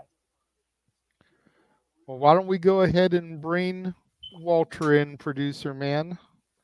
And I am going to step out for just a moment and utilize the facilities while we actually have a commercial break. That's a fair shout and a good idea on your part. Walter, good to see you here again. It's been a pretty, I would say, straightforward first hour. Nothing, too over the top and nothing like, too much to take away after the opening segment. We now know our first match officially for Bash at the Berlin. We had a banger with Sheamus and Ludwig Kaiser, and apparently no love lost between Sheamus and Pete Dunne. Bronson Reed is looking to carve his own way back to the top, whatever that means. And Finn Balor apparently has been planning this for the last year and says that he's just getting started and will attack when Damian Priest is expected. We still have not seen any sign of Mommy, Rhea Ripley, since the betrayal of Donna Mysterio.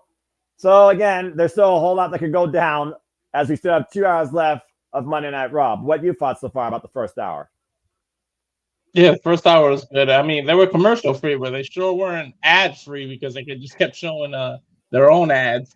But As they do. yeah, when you made that batch about Bronson Reed and you called him Braun Breaker, I actually wouldn't mind that match now, 1-on-1 with those two behemoths for the Intercontinental Championship. That might not be a bad idea at Bash of Berlin. So you might have accidentally booked a good match there. Well, it wouldn't be the first time I booked a better match than somebody else when I think someone's underutilized, just saying.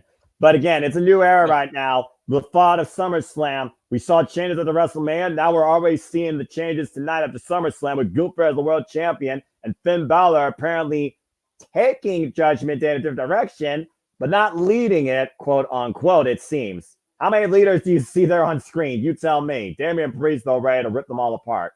And again, as we talked about before, the nonstop content for the week is just getting started. We'll run our watch-along trailer probably, because I don't want to overexhaust things. Probably next commercial break, if not maybe, halfway through the show, if not maybe the top of the next hour. But as alluded to, we'll be covering Great American Bash tomorrow, AEW Dynamite Wednesday, TNA Impact Thursday, SmackDown Friday, and Collision Saturday. You're with us here at the Multiverse of Media live watch event schedule for a week-long dose of nonstop content covering all things wrestling. Shout out to the W family.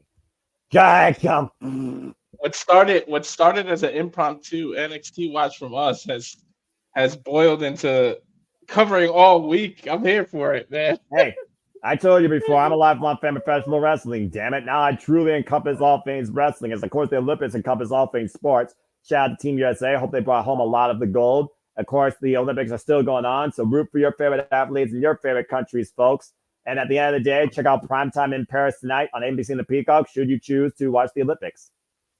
And of course, we go back to SummerSlam. Again, Walter, you and a cacophony of people had some great fun on the call. As of course, SummerSlam broke all-time records, 57,791 attending in Cleveland Browns Stadium.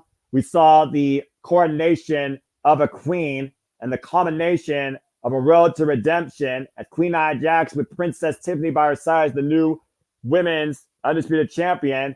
And of course, the drama was set to an all-time high with the betrayals, but also the fallout of Seth freaking Rollins, Drew McIntyre, and of course, CM Punk, where again, CM Punk's ego cost him his return match at SummerSlam. Actions indeed have consequences. But what are the repercussions of those consequences? Regarding personal issues versus professional development, we're about to find out here shortly. We go backstage, having Niall with the Creed brothers here. And JJ mentioned it at the beginning whether Niall would be a part of this.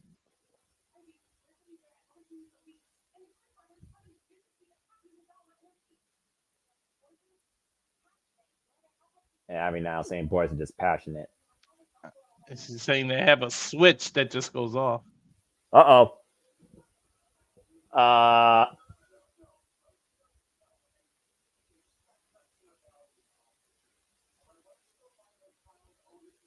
guess Chad Gable must have also picked up Ivy Nile as part of his new Alpha Academy.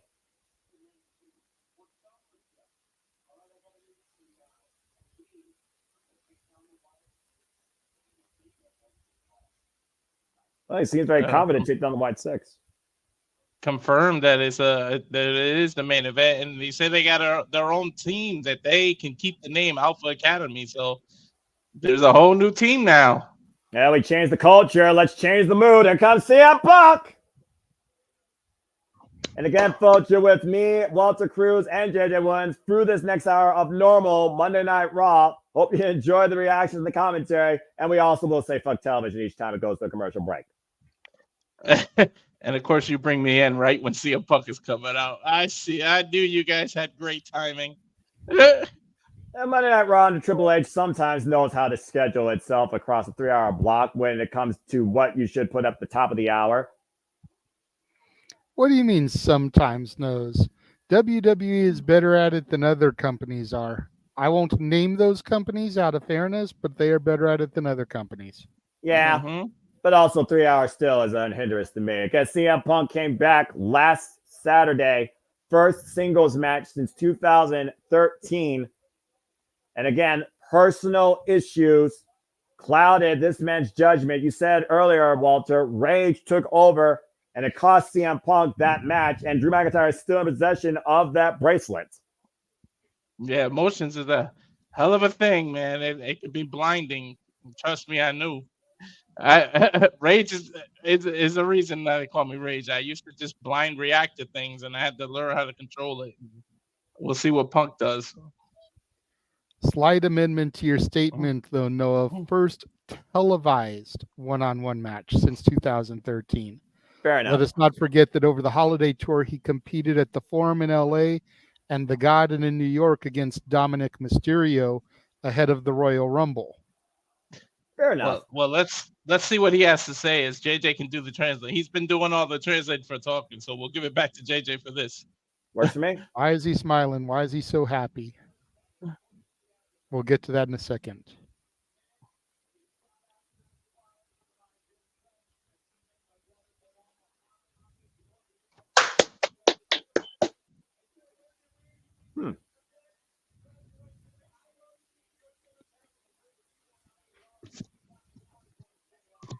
Shouted out somebody who won a gold medal at the Olympics, says he likes to see good things happen to people that work hard.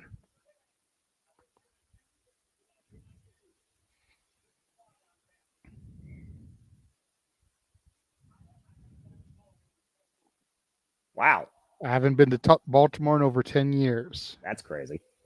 Damn, right?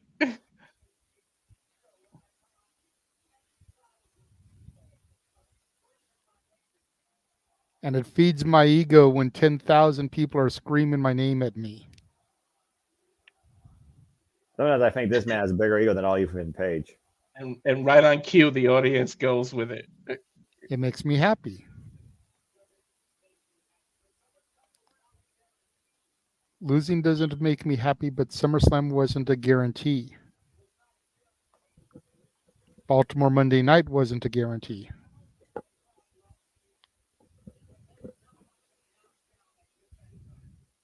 Shout out to Tell Puppy. I imagine a lot of you like me because every time I get knocked down, I get back up. Some people absolutely hate me because I don't stay down.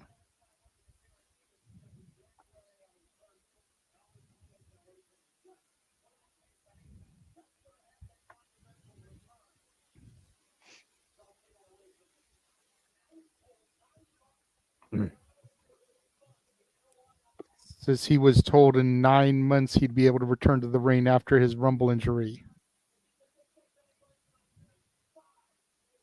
They said 9 months and he did it in 5. All right, Cena.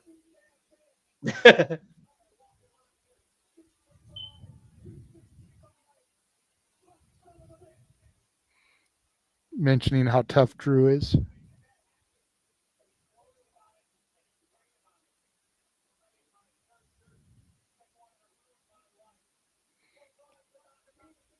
Told lies about him to make him feel better about himself, talking about Drew.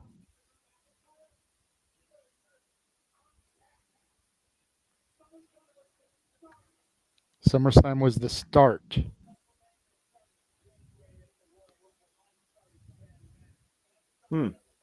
He knows people's road to WrestleMania started in January. His started on Saturday.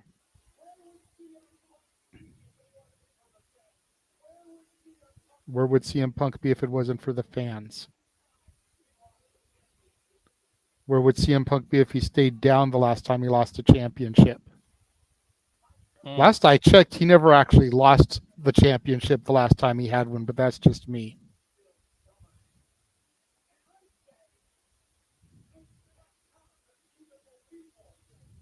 You're absolutely right, JJ, by the way. You are correct, by the way.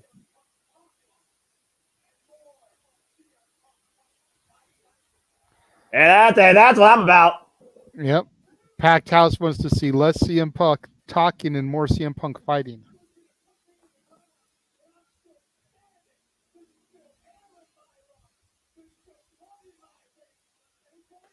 Uh-oh.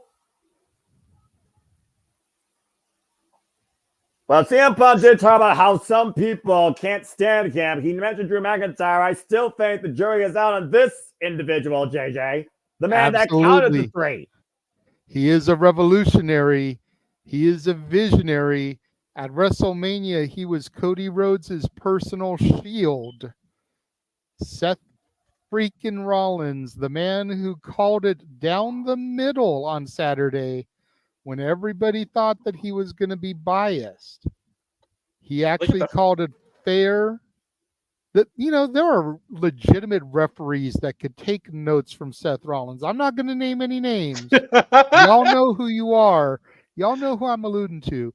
But there's legitimate referees that could take some notes from Seth Rollins officiating Saturday night. In this company, particularly. Look at his And face, others. guys. So Rollins has a serious look on his face, not his usual self. Oh, Well, again- no, because the personal feelings. Seth, like I said, Seth, I believe Seth felt he was doing the right thing by picking up the bracelet and putting it on his wrist. And Punk took issue with it. Uh-oh. Well, CM Punk said he's here to fight tonight. He may not have Seth Drew looks like McIntyre he's all the dressed fight. to fight. Exactly. Actions have consequences. We saw the first consequence to CM Punk on Saturday night with that loss. A focus, Seth, because he's not even making the crowd sing his song. Seth says, you're in a good mood, so am I. Because after 10 long years, it is finally time for me to put you in the dirt. I knew this was coming eventually.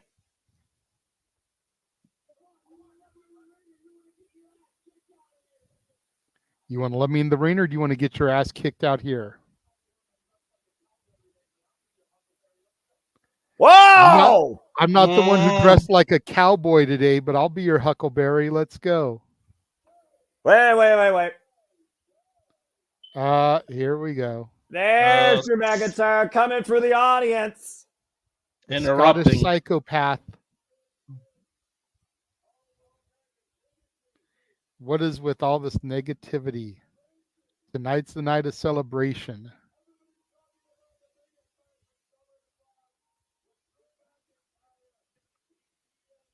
Everyone's talking about when Drew McIntyre beats CM Punk.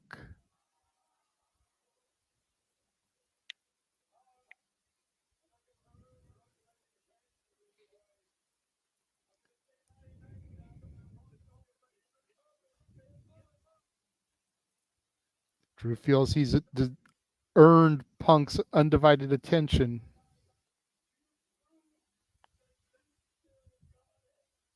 Drew saying that Punk proved he still has it. But you're no longer the best in the world. I am. He proved this Saturday, though.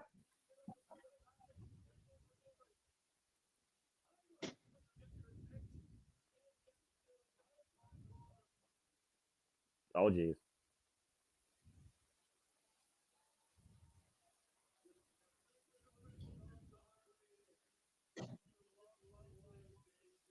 Oh, jeez. Drew saying, guess who's still in my corner? Larry and AJ. That was the last straw. That pushed CM Punk. He's off and running after Drew McIntyre. And Drew is running like a bitch. He didn't learn, guys. I said anger blinds you. Yeah, Drew McIntyre. Well, again, you talked about earlier. Drew McIntyre hightailed the arena. Well, wait a minute. Bronson Reed. Big Bronson Reed just literally crashed through Seth freaking Rollins. Well, guys, if you want to make a name for yourself, you attack one of the biggest stars on Raw, right? Fair enough. Super kick from Rollins and a big boot to Bronson Reed. Uh-oh, got him hooked. Death Valley Driver. Damn. And now Senton. And another one. That's 330 pounds on Seth freaking Rollins' chest. Guys, I don't think Pierce can ignore him anymore. What do you guys think? Right now, I got to go to JJ for the weigh report. Tsunami. And he's not done yet. You talked about earlier, like we said, to create your own path. Another tsunami to Seth freaking Rollins. When he said set his own path, he meant it. Like he went after Rollins, one of the biggest Raw superstars there is. Well, the last time these two Multi-time collided world was what? champion, tag champion, intercontinental champion, U.S. champion. Rollins has done everything there is to do in the WWE. Money in the Bank winner. And the ominous words to Adam Pearce biting Seth freaking Rollins tonight, whose focus was only on CM Punk. He might want to change gears now to Big Bronson Reed. I don't think And he's apparently done yet, Bronson guys. Reed is not done here. Kenny Dykstra, agent in the ring with Oh, no, not Rollins. again, not a third time. Bronson, no, this is too much. Donner Tsunami. Jesus Christ. Petey Williams, Jason Jordan, and Daivari trying to get Bronson Reed to go back to the back here. Rollins may have crushed ribs here. We might need some medical attention here. You know, where's BB at? Remember her? Oh, God, come he's on. doing it again, guys. Are you fucking kidding me? No, not a first Tsunami. Well, excuse the pun here, Noah, but this is how you make an impact. Yes. I think he's going for a fifth one, gentlemen. Will someone get this big ass idiot out of the ring before he kills Seth? A fifth Tsunami? Are you kidding me? Not even Japan gets this freaking hit hard. I don't know if I'd call him an idiot right, Noah. He is making a statement. And to Walter's point, how can Pierce look away from Bronson now? Bronson deserves some title opportunities. Well, if he doesn't He get out of the ring deserves soon some here- push. If he doesn't get out of the ring soon here, that opportunity is going to turn into some damn fire suspension if he's not careful. I wouldn't be surprised. And if another Seth's got some- Tsunami! What the fuck? I wouldn't look be at the surprised if blood. Seth's got. Yeah, I was gonna say if he got internal injuries right now. You tell all these damn gum cronies and these referees, where the fuck is Pierce? I don't know, but Seth might be spitting up blood, guys, pretty soon. Well, you got 330 pounds of a mammoth crashing in your chest 6 damn fucking times. You're probably gonna break or bruise something. So is this the epitome of when it comes crashing down and it hurts inside? There's the blood spitting, I said. And Rollins is seriously hurt. Yeah, whether or not give the man a towel so he could actually spit into that, I suppose. I mean, again, we still have the rest of the show to go, but seriously, they're going to need to scrape stuff off the mat after that. Gentlemen, Seth came for a fight, but he looked for it for CM Punk, and he got it in a whole nother different direction. And He got TKO'd a whole different way. Oh, Bronson come Reed on. coming again? You have got to be fucking kidding me. Different corner? Get Seth out of the damn ring!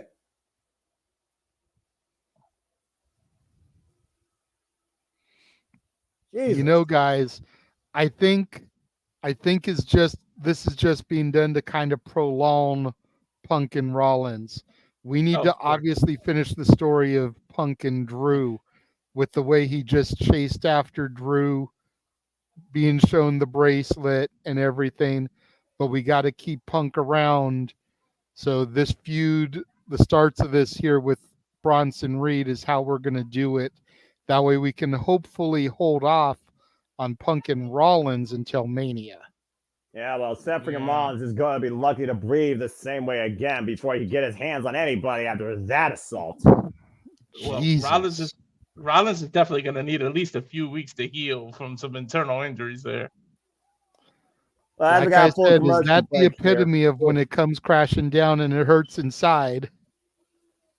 Well, my insides hurt watching that.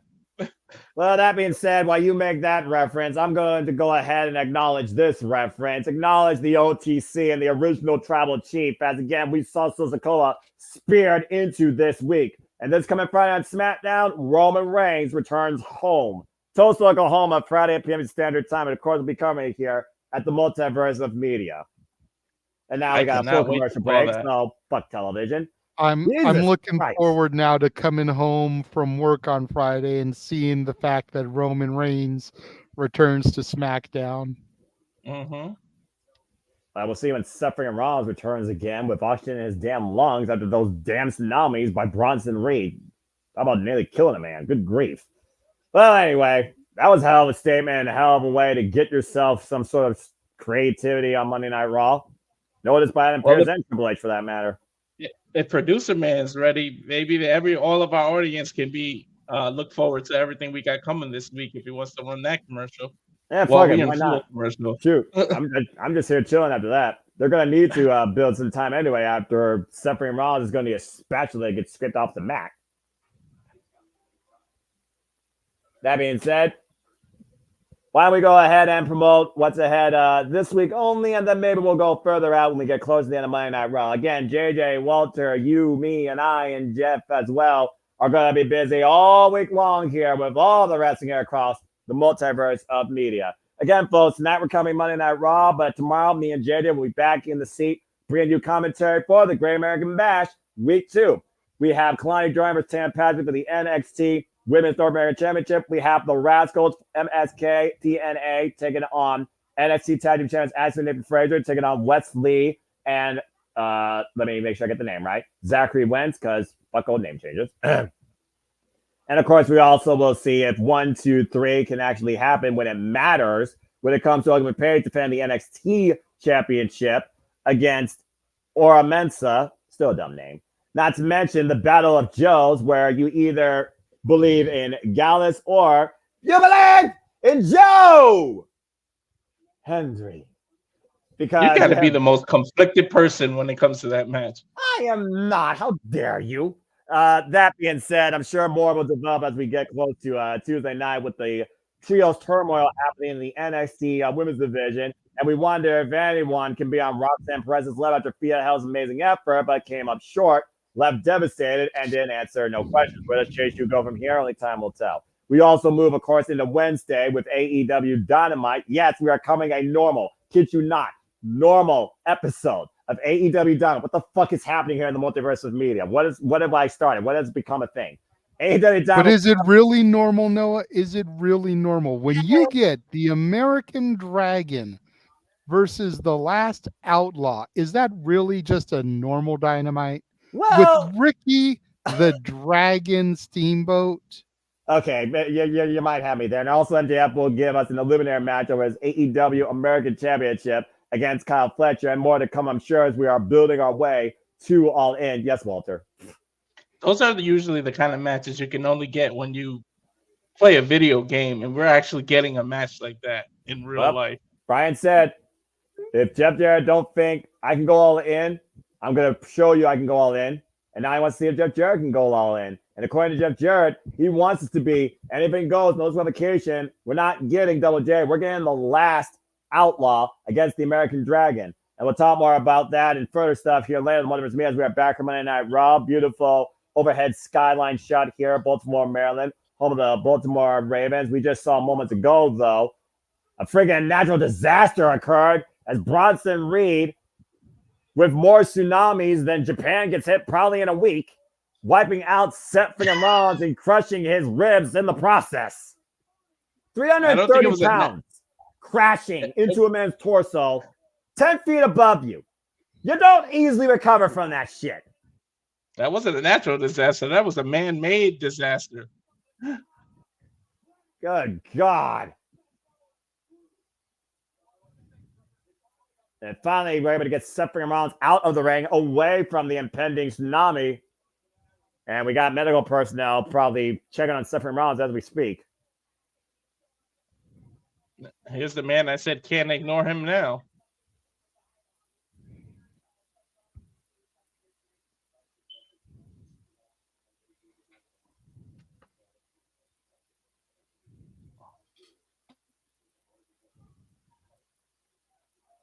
Uh-oh. Oh, no. Oh, no.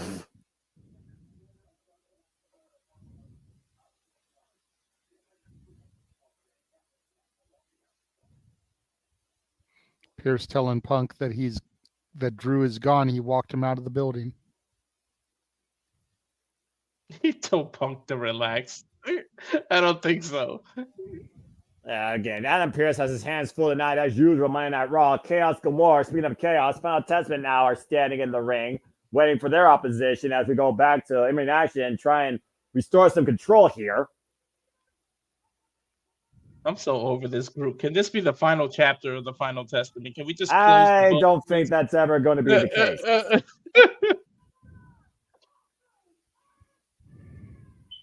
Authors of Pain, former NXT Tag Team Champions, of course, taking on former record-breaking WWE Tag Team Champions in the New Day. Kofi Kingston back, who was assaulted, of course, and taken out by Karrion Kross, alongside Xavier Woods, who, of course, lost to Karrion Kross last week. Showing off the new action figures that are based on Ninja Turtles. Let's go ahead and get back on our agenda here. Of course, this all stems from the fact that Karrion Kross believes that Xavier Woods is afraid to step out on his own and be his own man, and is fine being the sidekick to Kofi Kingston. I don't know. I mean, again, you can kind of call that what you will. It's one of those things where you either think you can make it on your own in this business or you can't. But to JJ's point, New Day again, JJ, they have been a united front and a standard in WWE for the better part of a decade. I'm tripping out at their Ninja Turtle costumes. This is just fucking ridiculous. It's cool, though. Michelangelo and Donatello in the ring here. Well, if Xavier Woods really wanted to step on his own, he probably would have dressed up as Raphael. Bell rings are underway. Drop kick by Kofi Kingston to, I believe that is Akam of the Authors of Pain. That is Akam. Again, these so, giant. So powerhouses. we've got Toka and Razor versus the Ninja Turtles. Exactly. What in the 1991 am I watching here? And is Vanilla Vanilla Ice going to be here to do the ninja rap? I mean, not that I'm trying to make this more so a Jeff Ross roast with pop culture references to movies and cartoons, but WWE did have Bebop and Rocksteady played by a couple of superstars, including one that's on Monday Night Raw, tag made. Hey, at least they're not babies this time, JJ. I mean, they could bring back the 80s Shredder. Is Kevin Nash going to pop in and show up as the Super Shredder? Stay tuned for that question. Restaurant quality, non-picture-in-picture, full commercial break, fuck television. There. Now JJ's safe. But anyone else, do you guys feel like, I really feel like this rivalry is pointless unless Woods really does turn his back on the New Day. Well, that's the whole point. If it doesn't lead to that, there's no point to this. Exactly. That's the whole point. If that's not executed, and probably never will based on the Connection WWE universe and, of course, the push of merch, then this will be a never-ending story. It is what it is, or as James would say, it's whatever. But anyway, getting back to the watch-alongs for this week, the week truly about all the content, all things wrestling. We talked about Dynamite. Of course, we don't know what's ahead for the women's division there as we continue moving forward with Timeless Toy Store, Mariah May, and of course, Mercedes Moné, Double DMD, Camille, and who knows who else might show up. And Saraya still looking for a way to get back to Wembley. We move away from AEW, though. You and I, of course, will be back here covering Thursday's TNA as we look more towards the Nick Nemeth era as TNA World Champion and who could challenge the juggernaut, Jordan Grace. And there isn't a whole lot known when it comes to this week, particularly in the TNA, which I kind of find somewhat interesting. But we know that Frank Kazarian and Josh Alexander has set their sights on Nick Nemeth, and Joe Hendry is bound and determined to become the TNA World Champion. And the system's trying to reboot themselves. Good luck with that.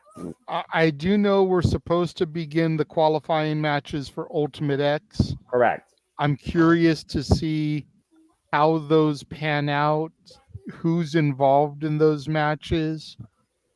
You know, is it possible we'll see some NXT and A crossover here in those matches? We've seen the No Quarter Catch crew. We've seen the the Rascals. Could we see some of those guys qualify or even participate in qualifying matches? I mean, if Javon Evans is bouncy, then I want to see what this man can do bouncing up an Ultimate X structure. Right? Give me Javon Evans versus Speedball Mike Bailey. I want that match before the end of this crossover.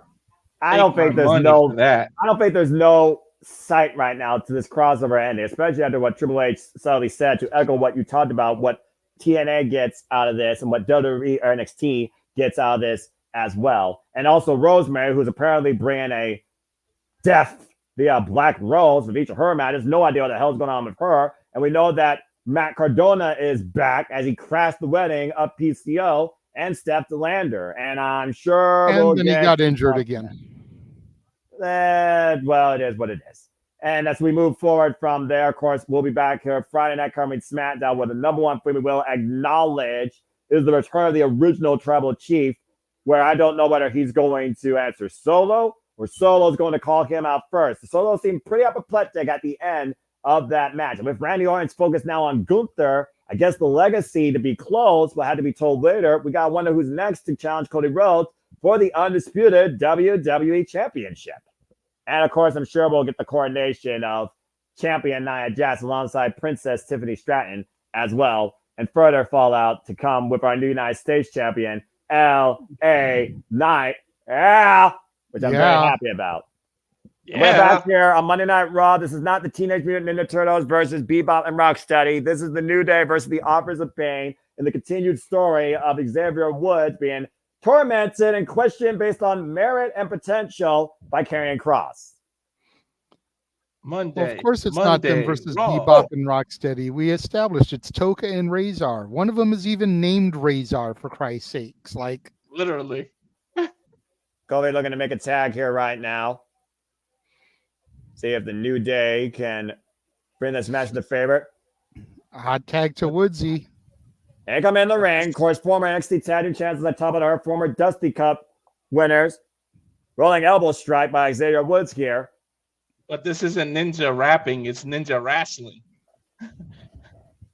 Xavier Woods right now just continuing the onslaught here, trying to get the better of the bigger, powerful opponent here. Still the kind of night. Wyatt 6 versus Chad Gable and Creed Brothers main event. 6-man tag team action. Nice super kick there. And Akam suffers one as well. A Razor, though, hoisting up Xavier, throwing him into the corner. Still to come tonight, Damian Priest looks to get a little semblance of revenge against J.D. McDonough. And again, Authors of Pain, dangerous as they come in their previous run as NXT Tag Team Champions. Xavier Woods, the relentless assaults here with these headbutts out of the corner. He didn't get the memo about headbutting people.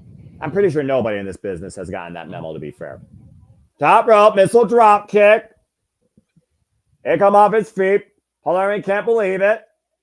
And Akam still over the tower. Excuse me. Akam and Razor. Razor, of course, the legal one. Akam, the non-legal one. Kofi flies and wipes out Akam on the outside. Ooh, that was an awkward angle that Kofi landed at. And Karrion Kross tripping Woodsy up on the top rope there. And referee didn't see it at all. So Razor has more hair on his head. That's the way to tell them apart. Akam is more of a buzz cut. That's fair. Now Razor, though, just trying to get his senses back to those headbutts. Wait a minute. Who is this? Who is that?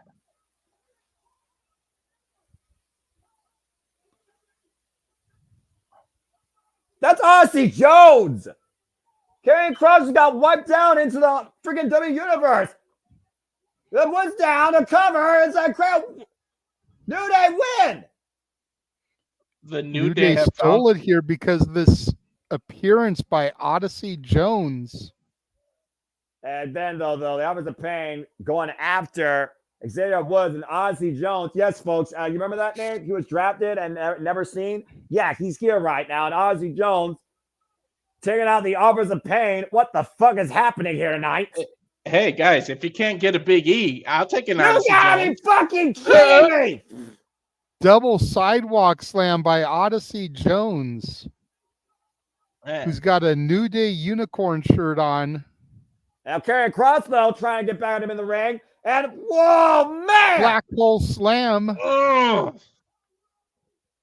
hello, Odyssey Jones. New Day came with a backup plan. Kofi looks like he's very excited. There Woods, though, not sure what to think here, but Clay New Day got some backup. I wonder if Woodsy was privy to this information because he's definitely taken aback by this decision. Could it be Kofi went on his own and recruited somebody, JJ, that caused suspension? But also, does Xavier Woods feel even more under-regarded for his capabilities, if that's the case, courtesy of what we just may have believed been done by Kofi Kingston?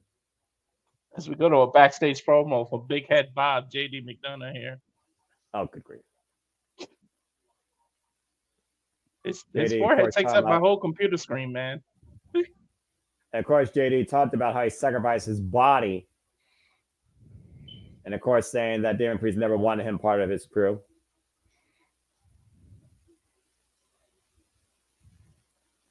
Of course, we also talk about, again, JJ McDonough is the student of Finn Balor.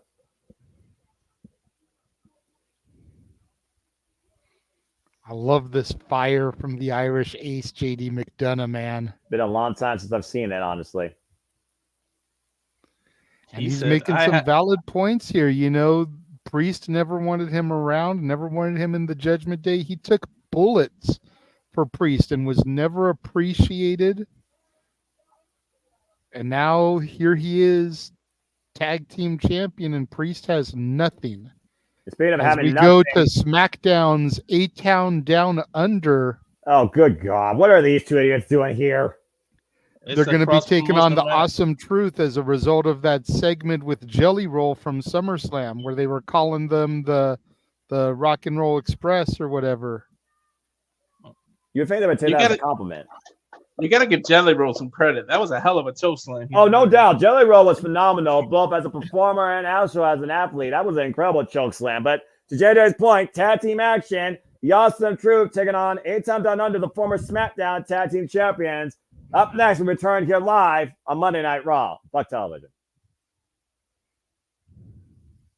Oh, these two, though. Good grief. It's a viral moment of a different sort. Man, they went an hour without commercials and went crazy the second hour. Well, like, honestly, Jones, there's a name I thought was friggin' gone in oblivion. As, of course, we got a commercial here for the WWE 2K24 video game, the most highest rated WWE 2K game in history, which apparently had Pat McAfee and a bunch of idiots. And I'm sure that, what's her name, Luke's will probably have fun with the W Supercar stuff like she always does. She's a good friend. That being said, we're now over the halfway point officially here on Monday Night Raw. So not bad for 90 minutes, to say the least. It definitely hasn't felt like 90 minutes. I feel like the commercial-free first hour made it fly. Yeah, it really did. Yeah, crazy when you think about it, especially what happened in the last 30 minutes. I'm here for the Odyssey Jones joining New Day as long as they don't make him do all the dancing and the silly stuff. Let him be that serious person. You realize Odyssey Jones is a huge fan of Big E Langston, right? I know, but still, you want him to be taken serious immediately. You don't want him to start going into that. Look what he just did to the Final Testament on his own. He literally picked two huge 250-pound plus men and sidewalk slammed them both at the same damn time. That's a fair point as well, and I did see. We all acknowledge that. And again, we'll acknowledge by then having him hip swivel. Don't put that. Don't put that on my screen. Just gonna say that. That's a lot of jelly rolling. Just saying.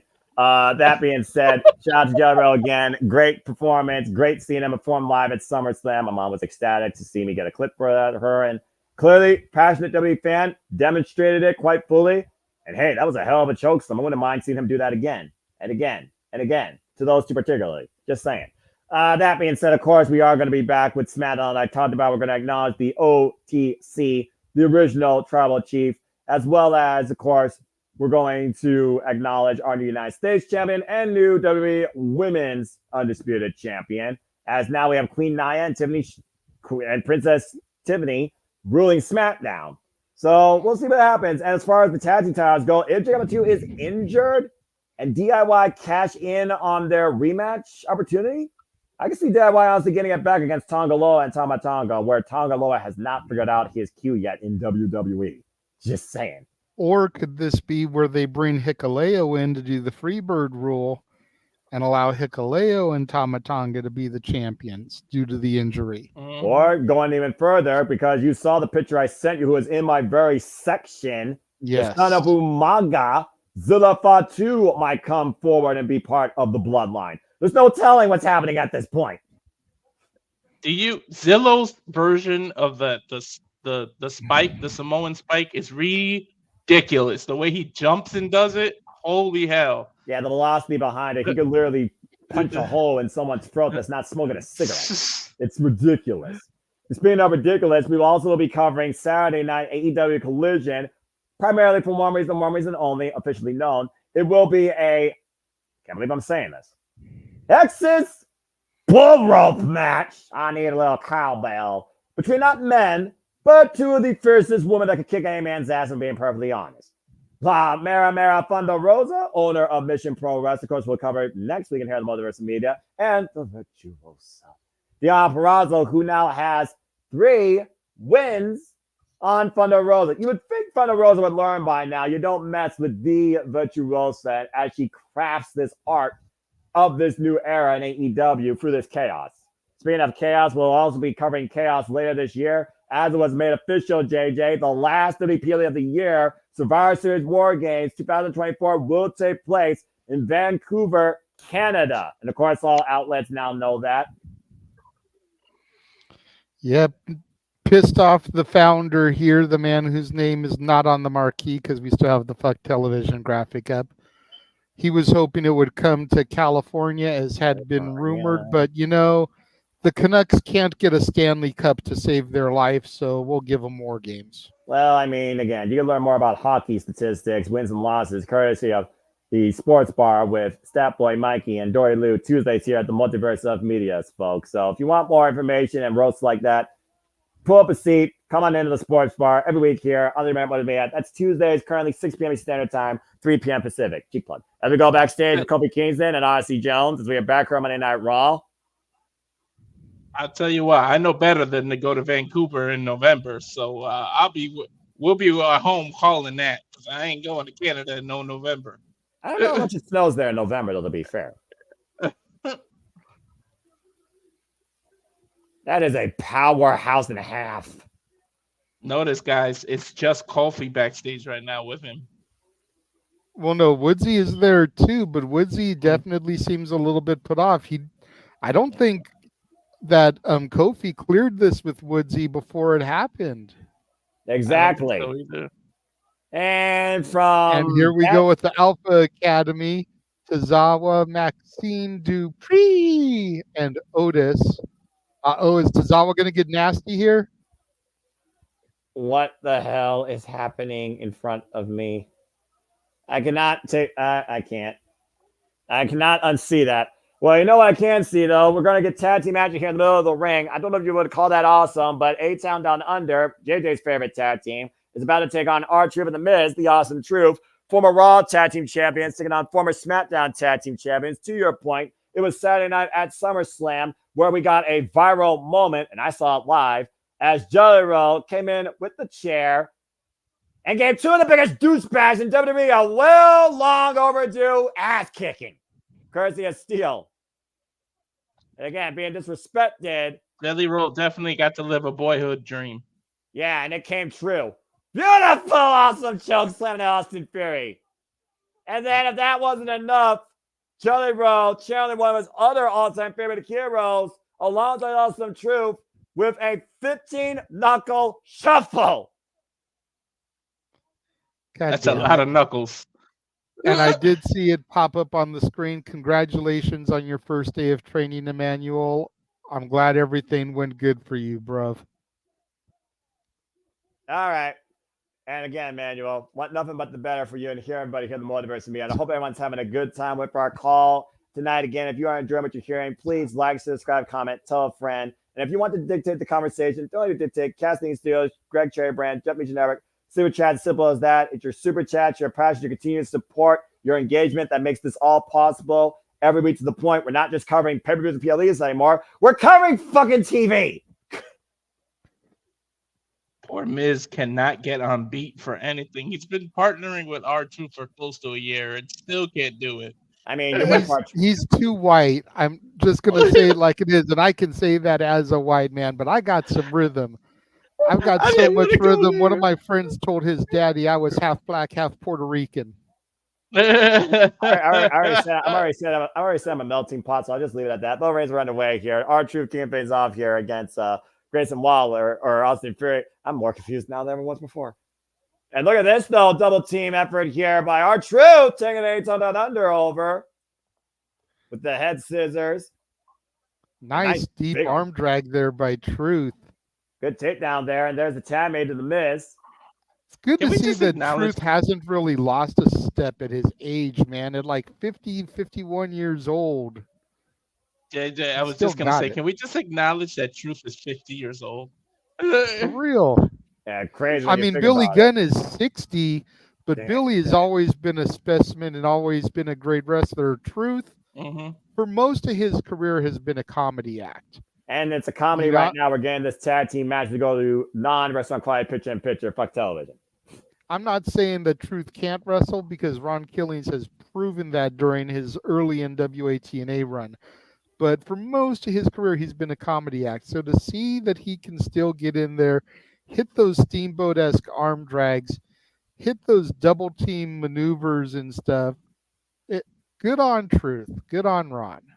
Yeah, again, he's done what he needs to for his longevity in this business, and it's paid dividends for him, even if he's never been in WWE world champion. Of course, he is a former NWA world champion, if y'all actually remember that.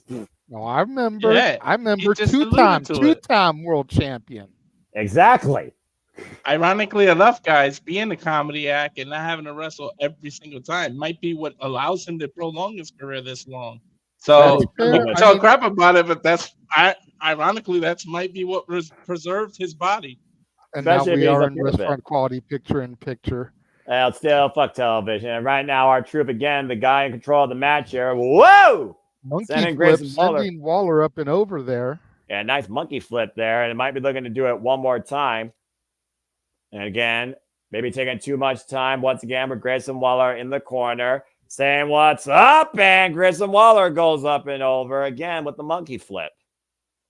You got to consider, though, that Austin Truth, despite all the fun and the tomfoolery they're having, they had to be considering at some point going back after Judgment Day and those WWE RAW Tag Team Championships. You would think tag to Austin Theory, Oh! by the way, blind tag. Yeah, and again, that roll through drop kick. Of course, you endorsed this man so much when he was United States champion, considering LA Knight, once again, is now the new United States champion. And we've seen these tensions as of late, particularly with Austin Theory and Grayson Waller. You wonder if Austin Theory may want to go back after that title. Quite fair, quite fair. Yeah, to your point, I've supported Austin Theory since I first saw the kid. There is just something about him to me. And I know that there's some people that don't see it, but in the next 5 years, I think Austin Theory is going to have been WWE or World Heavyweight Champion. And Grayson Waller, of course, formerly involved in NXT, came very close to becoming NXT champion multiple times occasions. over. Yeah. Oof. Nice snap suplex there. Shoot the half of the cover. Kick out too. We'll see if Theory has it in him to be a face. If that's what this breakup is going to lead to. Well, I mean, it definitely would be a unique turn of the page, as again, we're turning so much around in this era, the Paul Trish Levesque era, as we're looking at further cross-brand fallout here, more than WrestleMania at this point, with what happened at SummerSlam. I mean, we saw the arrival of Odyssey Jones, first time we've seen him since he got drafted back in April. We've had the former SmackDown Tag Team Champions now on Monday Night Raw. Not to mention Randy Orton of SmackDown confronting Gunther in the beginning, and we have our WWE World Heavyweight Championship match made now at Bash of Berlin. And even though he isn't appearing this week on Raw, gentlemen, you've got to figure if Roman Reigns is going to start putting together the OG bloodline for potential war games, both Sami Zayn and Jey Uso are Raw superstars. He is going to have to make an appearance here at some point. Right now, we're back here on Monday Night Raw. Attempted double drop kick here by A-Town Down Under. R-Truth able to scout it. Sidestepped Austin Fury. Again, folks, Walter Cruz, JJ Williams. Sidestep Waller. Big boot to Theory. Well, again, these two, they pretty much are one and the same. One just got a bigger ego than the other, and one is a former United States champion. There's a reason why they became together a tag team. One's got a full-on goatee. The other one's clean-shaven, bro. I saw the back of their head, JJ. The back of the head does not look that much different. That's fair. That's fair. That is fair. When you see only the back of the head of somebody, a lot of people's back of the heads pretty much look pretty similar. Both men Miz sent down getting face fired first by up, the guys. Miz. Well, I mean, again, he's coming up hosting a freaking PLE in a stadium in his hometown of Cleveland, Ohio. But was he really hosting? We saw him for 2 segments. And Miz will take publicity anytime he can get it. And Miz right now off the rope. At least he was in a stadium with 57,000 plus, and enjoy that because the Browns will never fill up that stadium that much. Damn! Well, I wouldn't go that far. You realize Josh Mansfield might be in the chat right now, right? Okay, first of all, Mansfield is in the chat. He's been commenting along. Second of all, I wouldn't go that far because I'm sure that the capacity crowd and possibly even the record that was set were for Browns games when the field first opened. DDT by the Miz. Austin Theory covering now by the Miz. Gets a 2 count. I'm actually surprised they didn't do a bigger number. Me and Noah were talking on Simply Predicting about how the record was like 73,000 and how WWE probably could have easily put 75 or 80,000 in there, but they only did 57, which is less than capacity.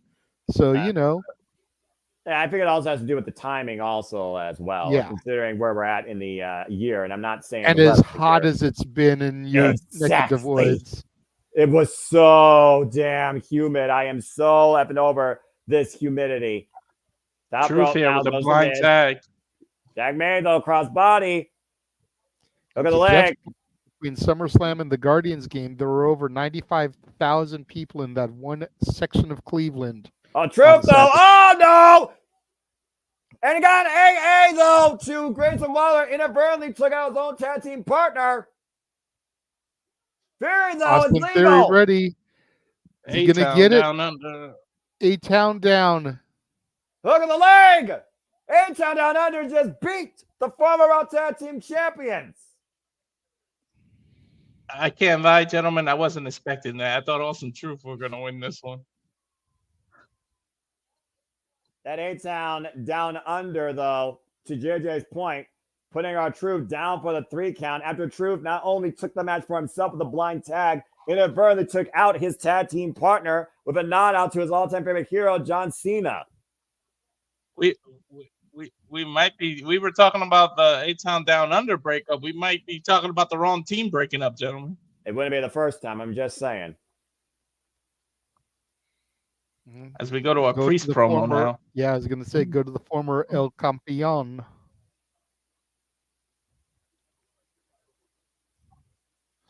This has been a long time coming. He never wanted JD in the Judgment Day. But there was one guy that always wanted him in it.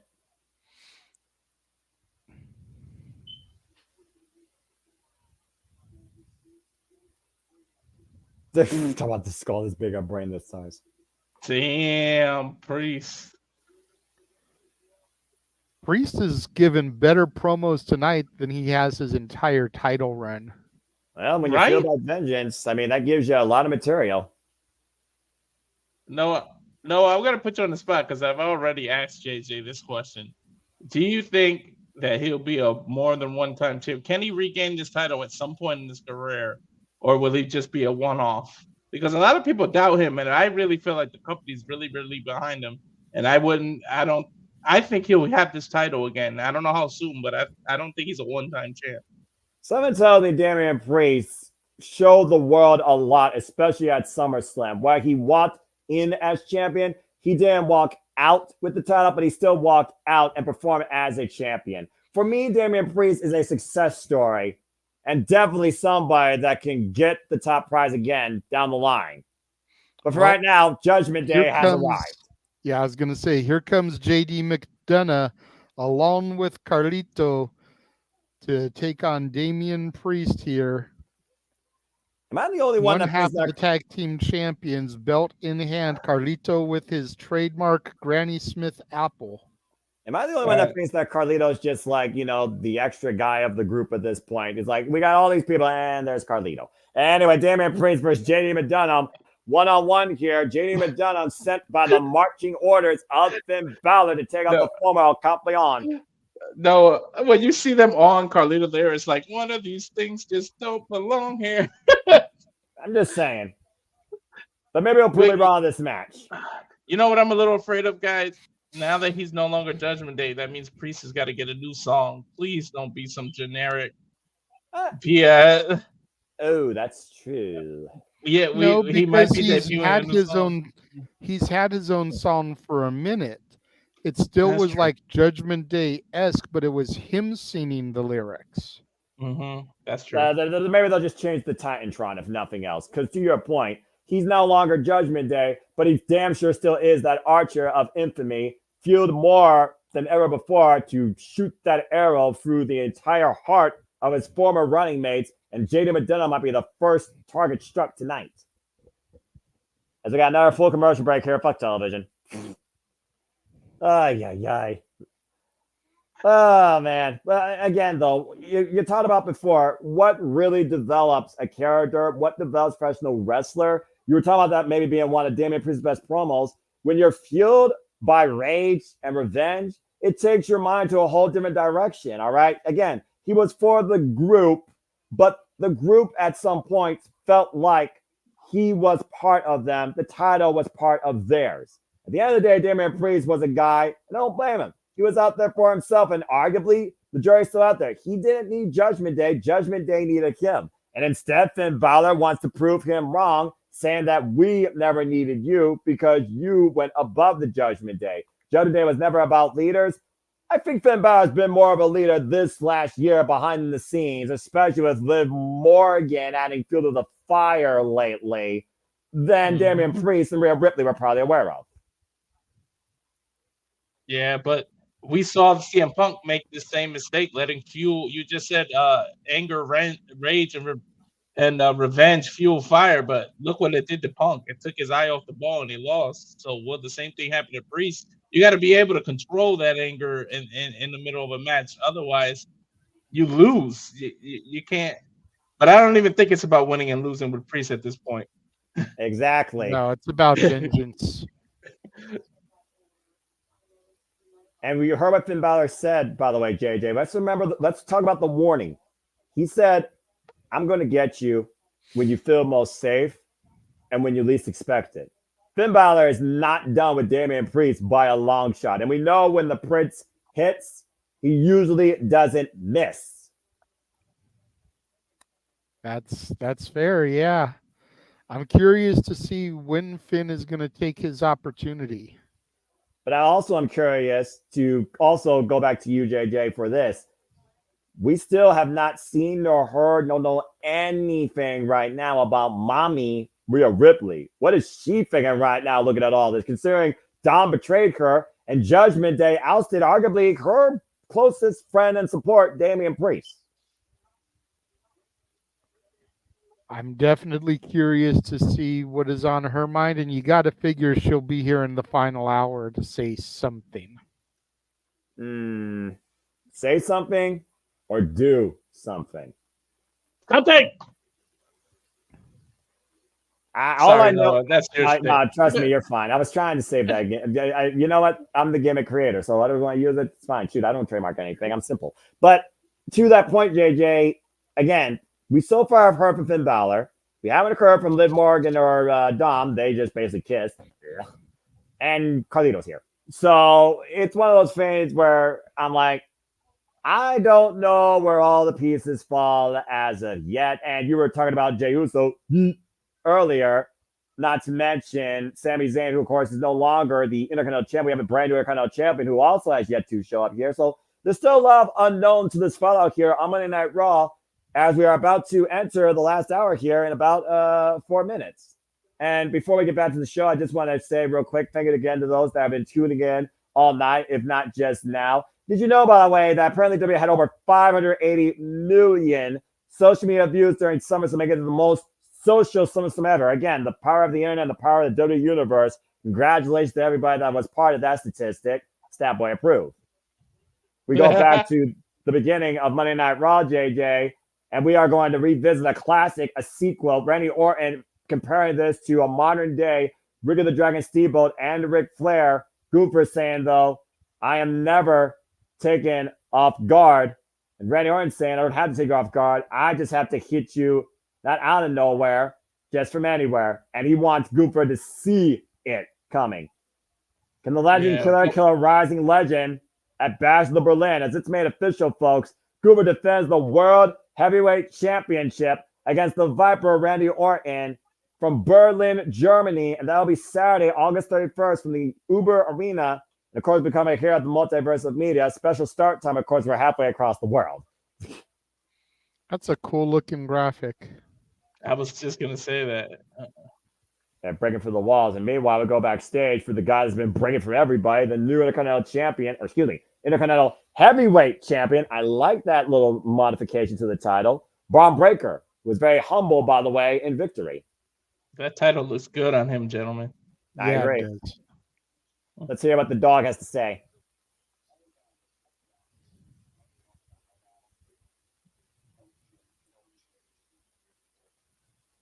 Okay, let's talk about how long. Less than 3 years. He's debuted on WWE television. Again, straight out of NXT. Yeah. Less than 3 years since he's debuted on television, gentlemen. He's a 2-time NXT champion, former NXT Tag Team champion, and now your current reigning and defending Intercontinental champion.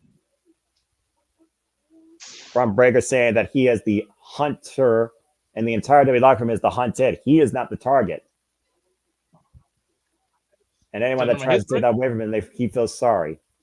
A rookie year like he had a few years ago could be compared to people like Brock Lesnar. For real. I mean, honestly, it's hard to argue if this guy truly is not already or will be the next big thing now that he holds the Workhorse Championship. Mm-hmm. See that side plate?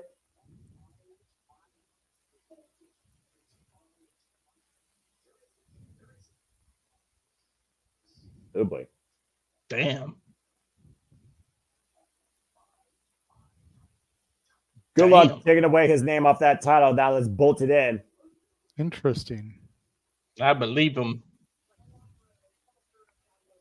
And thank you, Kathy Kelly, for that. Locker room has been put on notice. When we come back to the ring, Carlito and JD McDonough awaiting the arrival of El Campeon, Damian Priest. Gentlemen, it is the beginning of the third hour. I bid you adieu. I shall try to pop in for the farewell portion of the stream. Walter, Noah, enjoy. All right. Thank you. Well, as we get ready here for the last hour of Monday Night Raw, here comes the former El Campeon, Damian Priest, who, of course, fell to Gunther at SummerSlam thanks to the betrayal of Finn Balor. Listen to the reaction he's getting from the crowd. Is somebody's TV going on in the background, or am I just hearing things? All right. I don't know. Something's going on in the background. I'm hearing things, I guess. I don't know. I'm hearing somebody's feed, but it's definitely not mine. It's definitely not mine, because it sounds like that feed's behind or that feed's repeating. What's going on? Yeah, see, I just went on mute and you can still hear it. It's not me. Yeah, weird. It anyway, JJ. Well, I mean, if he's off screen, I don't know. Now I don't hear it. That was weird. Technical difficulty. Maybe the Wide Six is invading us as we speak as well. Of course, they'll be in the main event. Well, again, Walter, we talked about El Campeon, Damian Priest, and the betrayal that he felt. Yeah, hi, Jeff. It was me sharing the GIF of the championship graphic for Berlin. That was my bad. Oh, okay. No worries. Okay. I just don't want I you fixed it. Okay, no problem. Okay, very good. He did what they tell you not to do in Ghostbusters. He crossed the streams. Oh, yeah, I recognize that. I was once a wee lad. I watched the first Ghostbusters. I didn't think a sequel was needed. Anyway. Well, ever since Priest cashed in the Money in the Bank briefcase, Finn Balor believes that Damian Priest became too big for the Judgment Day, felt that he was above it and had to lead it. Maybe he became big-headed, but just not as big-headed as JD. Right now, we'll see if JD's big head can survive the Archer of Infamy's vengeance here, where I imagine Damian Priest, the only thing he sees here is Finn Balor. JD trying to take those chops to Damian Priest, and remember, he's coming off, 48 hours. Oh! Being in a chop fest with the new World Heavyweight Champion Gunther. So funny, a point. Big boot to the face of JD McDonough, and Damian Priest showing no signs of wear and tear after his war against Gunther here. Teeing off against JD McDonough in the corner, driving the boot hard.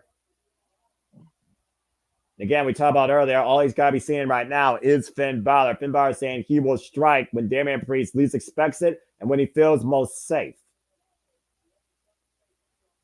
Well, then maybe Priest will expect it at all times.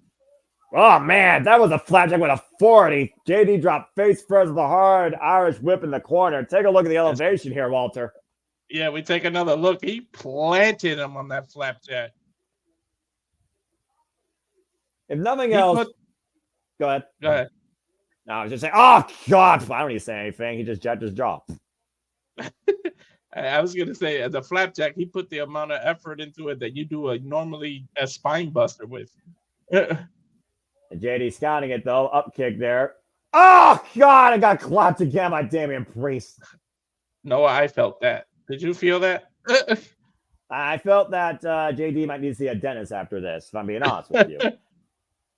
Damian Priest right now, again, fighting for his new, much larger extended family, the WWE Universe, that has been in his corner since El Capitan rolls here. JD right now taking advantage, teeing up against Damian Priest here. JD stomping him down, stomping a mud hole on him. Again, Gunther literally turned Damian Priest inside out with those kicks and chops to your point and incapacitate him in a sleeper hold. Not to mention wore him down with those power bombs. JD with the drop kick in the corner and now back in control. You got to keep your eye on that sneaky son of a bitch Carlito there. You could see when he was in the corner, but the referee caught him. But he looked like he was trying to make his way over to that corner. Well, again, Damian Priest was always uncertain about Carlito even being part of the Judgment Day, let alone associated with them. Oof. Chop to the back of the head by JD McDonough. Priest literally didn't want either one of these people in the Judgment Day, and now they're teaming up against him. Big elbows for him here, though, by JD. Teeing off against Damian Priest. Damian Priest trying to back up his feet and does so. Another big elbow smash there. And I'm not sure if you want to infuriate the former Campeon. God, man. Forearm shot. JD still fighting back, though. Not sure if he's going to be able to fight back after that kick. He got him with a front martial arts kick that knocked JD literally through the ropes. And I think we're going to go another commercial break after this. Right now, Damian Priest staring a hole through Carlito here. Carlito checking on JD. Carlito literally moved right out of the way. He knew what was coming. I'm about to say, I don't think anyone wants to be in front of Damian Priest right now unless you're part of his friend or you're his family. Damian Priest, though, taking his eyes off JD. Carlito rolling away. That's exactly what happened on Saturday. He took his eyes off the ball, focused on Finn, and it cost him the championship. The referee's count up to 2. JD, though, up on Damian Priest's shoulders. He's still chasing Carlito. McDonough's carcass on his shoulder, but oh no! Priest driven face first into the ring post. So my point, being distracted. See that? Taking advantage of the Toby Suicida, driving Damian Priest into the announce table. Suicide dive. And you don't want to get, a suicide dive done to you with someone with the head size of JD.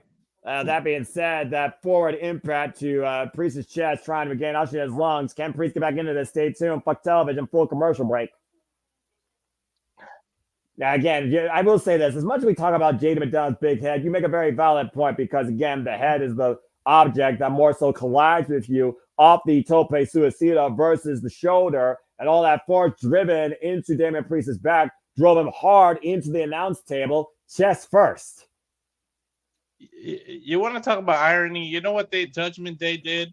Liv Morgan just completed her revenge tour, but ironically, they started a Damian Priest revenge tour now. Not to mention a Rhea Ripley revenge tour. And again, Mommy's nowhere to be found. According to the founder here, Rhea apparently captured W social media posts saying that both Liv and Dom are so fucked. And I don't think she means the way people might be thinking that they are going to try and do that. Did you just get I got a side-by-side now, picture-in-picture. Yeah, I do here. But again, I still say fuck television. I will always say that for life, no matter what company is on my screen. And Carlito taking a cheap shot. That's not cool. Behind the referee's back, it's JD offered that opportunity. With a strong left hand. That is his strong hand, too. Carlito is left-handed. Yeah, former Intercontinental Jaw champion. Jack DP. And JD firmly back in control here, teeing up against El Campeon. Of course, JD, former challenger for the NXT and NXT UK championships, and the former WWE Cruiserweight champion. And JD also the student of Finn Balor, the only person that wanted him in the Judgment Day. Now, JD now, Damian Priest still fighting back from underneath, though. Just teeing off with these body shots, creating distance with JD. But JD, able to scout that last one, though. Takes Priest down hard by his braids. Pulls him by his hair. Referee warned him about pulling by the hair there, so the referee did catch it. But showing some leeway for JD. A bit of admonishment there, courtesy of the official here. JD looking to pop again. Drops the leg across Damian Priest's throat. I recover my chest. Cover. Hook the far leg. Gets a 1 count. Didn't even get a 2 count, Noah.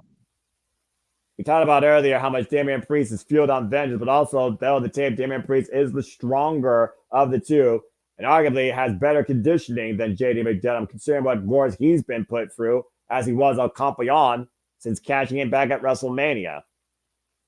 The ref checking on if Priest wants to give it up, but he's pushing the referee away from him, saying no. Well, JD trying to wear Priest down right now with a sleeper hold. Again, Priest trying to get back to his feet. JD, though, changing strategy. Knees to the point of the spine. Fall off the ropes. And another big knee strike to the front. Taking Priest down. And once again, going back to the submission. JD's no Gunther, but this is what caused Damian Priest to pass out and lose his title. It was a sleeper hill with a grapevine. Well, but it also fought after an attempted sleeper that Damian Priest was able to fight through and nearly get a pinfall counter victory to. Not to mention the second sleeper hold wasn't applied until he was powerbombed again by Gooper, already incapacitating Damian Priest before he had him down on the mat.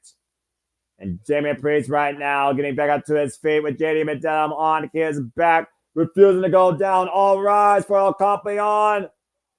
And JD McDonough right now. He literally rose from the sleeper to the feet. Bringing the ears of JD McDonough there. Now hoisting him up. South of heaven. Whoa, wait a minute. Whoa! Got a diving headbutt. That was a beautiful reversal of the South of Heaven by JD. Priest in trouble. Moonsault connects. Up the top rope. Shoot the half. Hook the far leg kick out by Priest. Oh, I hope they show the replay. That was a beautiful. No, they're showing the moonsault. But that was a hell of a reversal of the South of Heaven there, Noah. Yeah, and a picture-perfect moonsault follow-up for the near fall. Damn, I hate to give JD credit, but geez, I don't think I've ever seen anybody do that to get out of the choke slam. And again, trying to bring him for Devil inside. Damian Priest, though, brings him down hard with the flatliner. Priest trying to feed off the fans now. Yeah, his extended family that's been with him ever since he came forward in WWE, even before Judgment Day. And JD again teeing up against Damian Priest. He slapped literally side the head. Him. And Priest fired up, though, teeing off here. That kicking back will come into play. Another rolling elbow strike. Rocks JD the ropes. Another elbow strike. Rocks JD coming in. McDonough may be out cold here. He made a mistake. Slapping him might have woken him up there, Noah. Again, we talked about kicking into that other gear here. And Priest jumping into the corner, flying in with the elbow strike to the side of the head and neck. Now hoisting him up. Good night. Broken arrow. Release Falcon Arrow. Front halfway across the ring as JD rolls to the outside. And what Damian Priest thinking here now? I don't even know how JD is on his feet, by the way. And Priest, oh my God! He ain't on his feet anymore, Noah. And now to that friggin' shoulder tackle. Up and over goes JD across the announce table. As Priest putting JD back into the ring, I think we might get South of Heaven now. Yeah, I think someone else might be left after a friggin' car wreck of a mistake. Might need to bring the ambulance back here. Remember, guys, Balor's in the building, Noah. So he said least suspected this match. We haven't seen him interfere in this match, but Balor's somewhere in the building. Yeah, and again, right now, Damian Priest might be finally changing him and done himself of heaven after wiping out. Oh, wait a minute, to your point, Finn Balor! Finn Balor told Priest, I am going to get you when you feel the most safe. I said his name and he appeared there, Noah. And also look who's out here. Uh-oh. Priest staring a hole for Finn Balor's heart if he has one, while all of Judgment Day is out there. The numbers game here. Damian Priest being held down by JD and Dominic Mysterio. It's a mauling here against the former El Campeon, and Liv Morgan taking it all in from ringside. Does Priest have a friend here that can help him though? Right now, every Carlito holding him up though, and Finn Balor and Dominic Mysterio and JD teeing up. And Damian Priest fighting back though. Up and over goes JD. Dominic Mysterio sent to the outside. Damian Priest looking at Carlito, and Finn Balor and Priest are isolated in the ring. Did you see the way JD landed? I didn't like the way his knee spun. And Finn Balor trying to run for his life right now, has nowhere to go except maybe south of heaven, straight to hell, up in the Razor's Edge position, and then Morgan saving Finn Balor. Damian Priest trying to be a gentleman, not put his hands on Liv. And a mauling now by Dominic Mysterio and Liv Morgan. We have Rhea. Mommy's here. And she Dom's still stomping. Fuck Dom up. And Dominic and Liv Morgan making a beeline out of this stadium. And Rhea Ripley has Liv Morgan in her clutches. Face first in the ring post. And Dom left Liv hanging. Would you want to be in front of Mommy when she's angry? I wouldn't, but turn apart the announce table. Liv might want to think twice about being on Dom's side when he left her hanging in the clutches of Rhea. Liv Morgan has this long overdue for her, if I'm being perfectly honest, after what happened on Saturday. Dom might save her here. Dom, yeah, I knew it.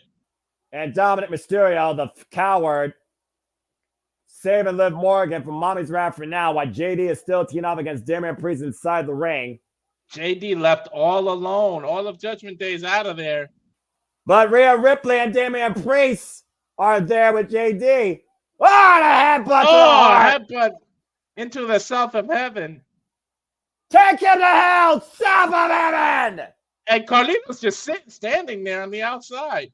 Well, you got a vengeful Rhea Ripley and an absolutely furious Damian Priest on the inside of the ring. I wouldn't want to get near these two on their backside. Well, at least Rhea, for the time being, and Priest are on the same page. Oh, this is far from over. This is just friggin' beginning here. Both these individuals betrayed by people they held as their family will not stop until they get their revenge. We might see a branch off of the Judgment Day as Priest and Rhea are hugging. Wow. That was a hell of a statement there by Rhea Ripley and Dominic Mysterio. Dom is a dirty little hamster. It's wild out here. Whew. That's a funny ass sign back there. Well, again, we talked about action, emotions running wild here all night, but it wasn't wilder than the moment we acknowledged Saturday night with the return of Roman Reigns. As we're going to the highlights now, showing Solo got a little too full of himself, huh, Noah?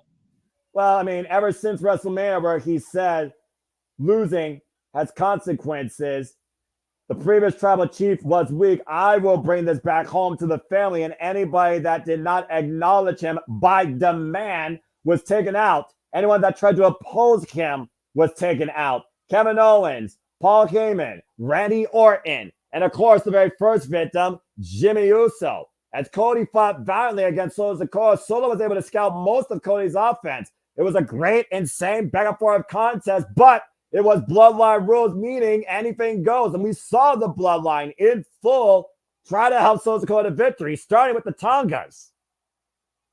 Think about this, Noah. Think about the reaction that Roman gave Jay when Jay said, I don't give a damn about the tribal chief. And I was just saying that. So imagine what was Solo thinking to go this far? When you literally call Roman Reigns weak after he held that title and brought the bloodline to the promised land, the island of relevancy, for over 1,300 days, you knew a receipt was coming. It was just a matter of where and when. And Saturday night, was when the entire world acknowledged him. The So original Irvin, tribal of course, chief. on her feet, me included, 57,000 plus, paying their respect to the original tribal chief.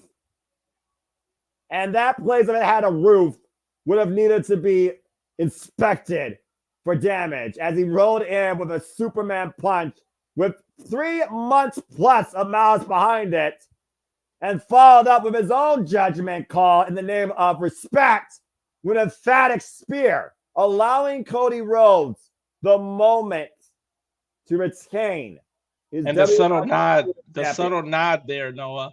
Exactly, because it wasn't about Cody. It was about who truly is the original tribal chief. Roman Reigns' new focus is not a title. It's literally the bloodline. And Roman Reigns is back, and he will return after that fallout from SummerSlam, folks. Friday night on SmackDown. The original tribal chief addresses the WWE Universe on SmackDown this Friday on Fox, and we'll be covering here at the Multiverse of Media. And meanwhile, though, Dakota Kai gets ready for one-on-one action. Oh, wait a minute! They're being attacked by this new group. I kind of saw this coming after that little post-match assault earlier. And So is Damage Control de facto faces? Maybe. Oh my God! And Shayna going back. The ankle and the surgery repaired knee of Dakota Kai. Dakota Kai may not even have fully recovered in her knee, and Shayna knows. Being a martial arts and submission specialist, she knows how to target limbs. Yeah, about to say, Io Sky right now, and Kairi Sane checking on Dakota Kai. We might not even have a match here, but we know we'll have matches tomorrow when we once again celebrate the red, white, and blue under the white and gold for week 2. NXT brings forth the Great American Bash. We'll see if Trick Williams figures it out against Pete Dunne. We'll see which Joe is on top, Joe Coffey or Joe Hendry, and so much more. NXT Great American Bash tomorrow night, folks, presented by Multiverse of Media, Tuesday, August 6th, 7:30 p.m. Eastern Standard Time, 4:30 p.m. Pacific, and that is also on Sci-Fi. As again, this non-stop week of all the content, and yes, I did say his name, so yeah, all the content, all the wrestling continues to move forward as we continue going near the end of Monday Night Raw ahead of the Wyatt 6 debut against Chad Gable and the Creedbirds, and apparently Evan Nile is also part of the new Alpha Academy too. Well, since WWE is on full commercial, maybe Jeff, if you're there, if you want to go to the commercial show and everything we got upcoming this week, because WWE television, they won't stop with the commercials. I don't have a commercial for the week in particular, but I did want to bring something up while I had an opportunity here. So our buddy Chris Van Vliet over on his social channels puts these posts every once in a while. I want to see if you two guys can get it since we're sitting here on a commercial break. Can you guess the wrestler? Let's see. So a Universal Champion, a World Heavyweight Champion, a WWE Champion. Jeez, somebody held every belt. That's a 3-time Universal. It's a matter of the progression and the order of the progression. Exactly. So he goes from 3 WWE championships during the Undisputed Eagle era, and then all the way to holding both the 2013 scratch and the big gold, to 3 Universals to 3 WWE championship runs. Big gold and the WWE. So grand total of 4, 7, 10 world championship reigns within WWE. It's weird though that look at the WWE old school championship and the World Heavyweight held the same time. Yes, JJ? I have a guess. What is your guess, sir? Brock Lesnar. Yep. That is the correct answer. Yes, sir. I mean, because what you have to notice is there are no mid-card titles here. You literally took the words out of my mouth. Very few people have only held world champions, 0 mid-carders. Even Hulk Hogan has a tag title run under his belt with Edge. Yes. And again, Brock Lesnar is the guy that literally was defined by nothing but world championships. Crazy to think about. So, in going with Walter's suggestion, yes, we'll go through and do a Excalibur style run here real quick. And why not? He does the graphic, and here I go. Again, folks, JMN Multiverse of Media had you covered with content all this week. Of course, you can stay tuned for the Stat Boy Sports Bar with Dory Lou and Stat Boy Mikey, Tuesday, 6 p.m. Eastern Standard Time, 3 p.m. Pacific. As we move from there and go into Tuesday night live watch event coverage, we'll be covering NXT Great American Bash Week 2. That's Tuesday, August 6th, 7:30 p.m. Standard Time, 4:30 p.m. Pacific, as we conclude the Red, White, and Blue on the White and Gold. Then you move forward to Wednesday with the Greg Cherry Show. Wednesdays, as always, 7 p.m. Eastern Standard Time, 4 p.m. Pacific, a gaggle of fools along Greg Cherry and Jeff Meacham. AEW Dynamite Watch Along coverage is back this week, 7:30 p.m. Eastern Standard Time, 4 p.m. Pacific, where we have matches included not limited to the American Dragon Bryan Danielson going one-on-one against Double J, Jeff Jarrett, the last outlaw, in no disqualification. The Dazzle Noise on Wrestling will bring forward their musical taste in the top 10 songs done by the Monkees. And that'll be Thursday, August 8th, 5 p.m. Eastern Standard Time, 2 p.m. Pacific. And of course, we continue our live watching event coverage here with TNA Impact Thursday night, 8 p.m. Eastern Standard Time, 5 p.m. Pacific, as we do the commercial-free stream, courtesy of TNA Wrestling, be an Ultimate Insider. Join along with us for total nonstop action. The newest part of the Multiverse of Media comes forward with episode 2, where you get to ask Meech anything. And that could be anything regarding wrestling, food taste, Disney, Hulk Hogan fandom, Millennium Countdown, you name it. So much more. It all comes down towards what you ask and what he's willing to share. Ask Meech anything. And we'll move from there into Friday Night SmackDown as part of the live watch show event schedule this week. That'll be Friday, 7:30 p.m. Standard Time, 4:30 p.m. Pacific, where we will acknowledge the return of the original Tribal Chief and see what is next for Cody and the Bloodline going. And of course, your weekly Saturday Night Shenanigans move forward with Saturday night's Open Mic Night, presented across the entire Multiverse of Media, hosted by the Renegade of Wrestling, JJ Williams. And prior to that, of course, will be our coverage of AEW Collision, where the only thing known is the Texas Bull Rope match against Thunder Rosa and the Virtuosa Diana Purrazzo. And that is everything coming up for you this week here in the Jeopardy Generic Multiverse of Media. And then we sleep on Sunday. And now we return to Monday Night Raw, where Sonya Deville prepares for maybe one-on-one action, maybe not. Mm-hmm. This group is going to need a name eventually. Do they really? Considering how unknown and how disrespected booking-wise, hold that thought. Well, I guess Sonya Deville thought she was going to have an easy night out, but it looks like Kairi Sane and Io Sky are not ready to let go of what just happened to Dakota Kai. If Dakota Kai's not going to make it out here, might as well have a substitute. Right? Looks like Io Sky's going to take her place. But they're still outnumbered, Noah.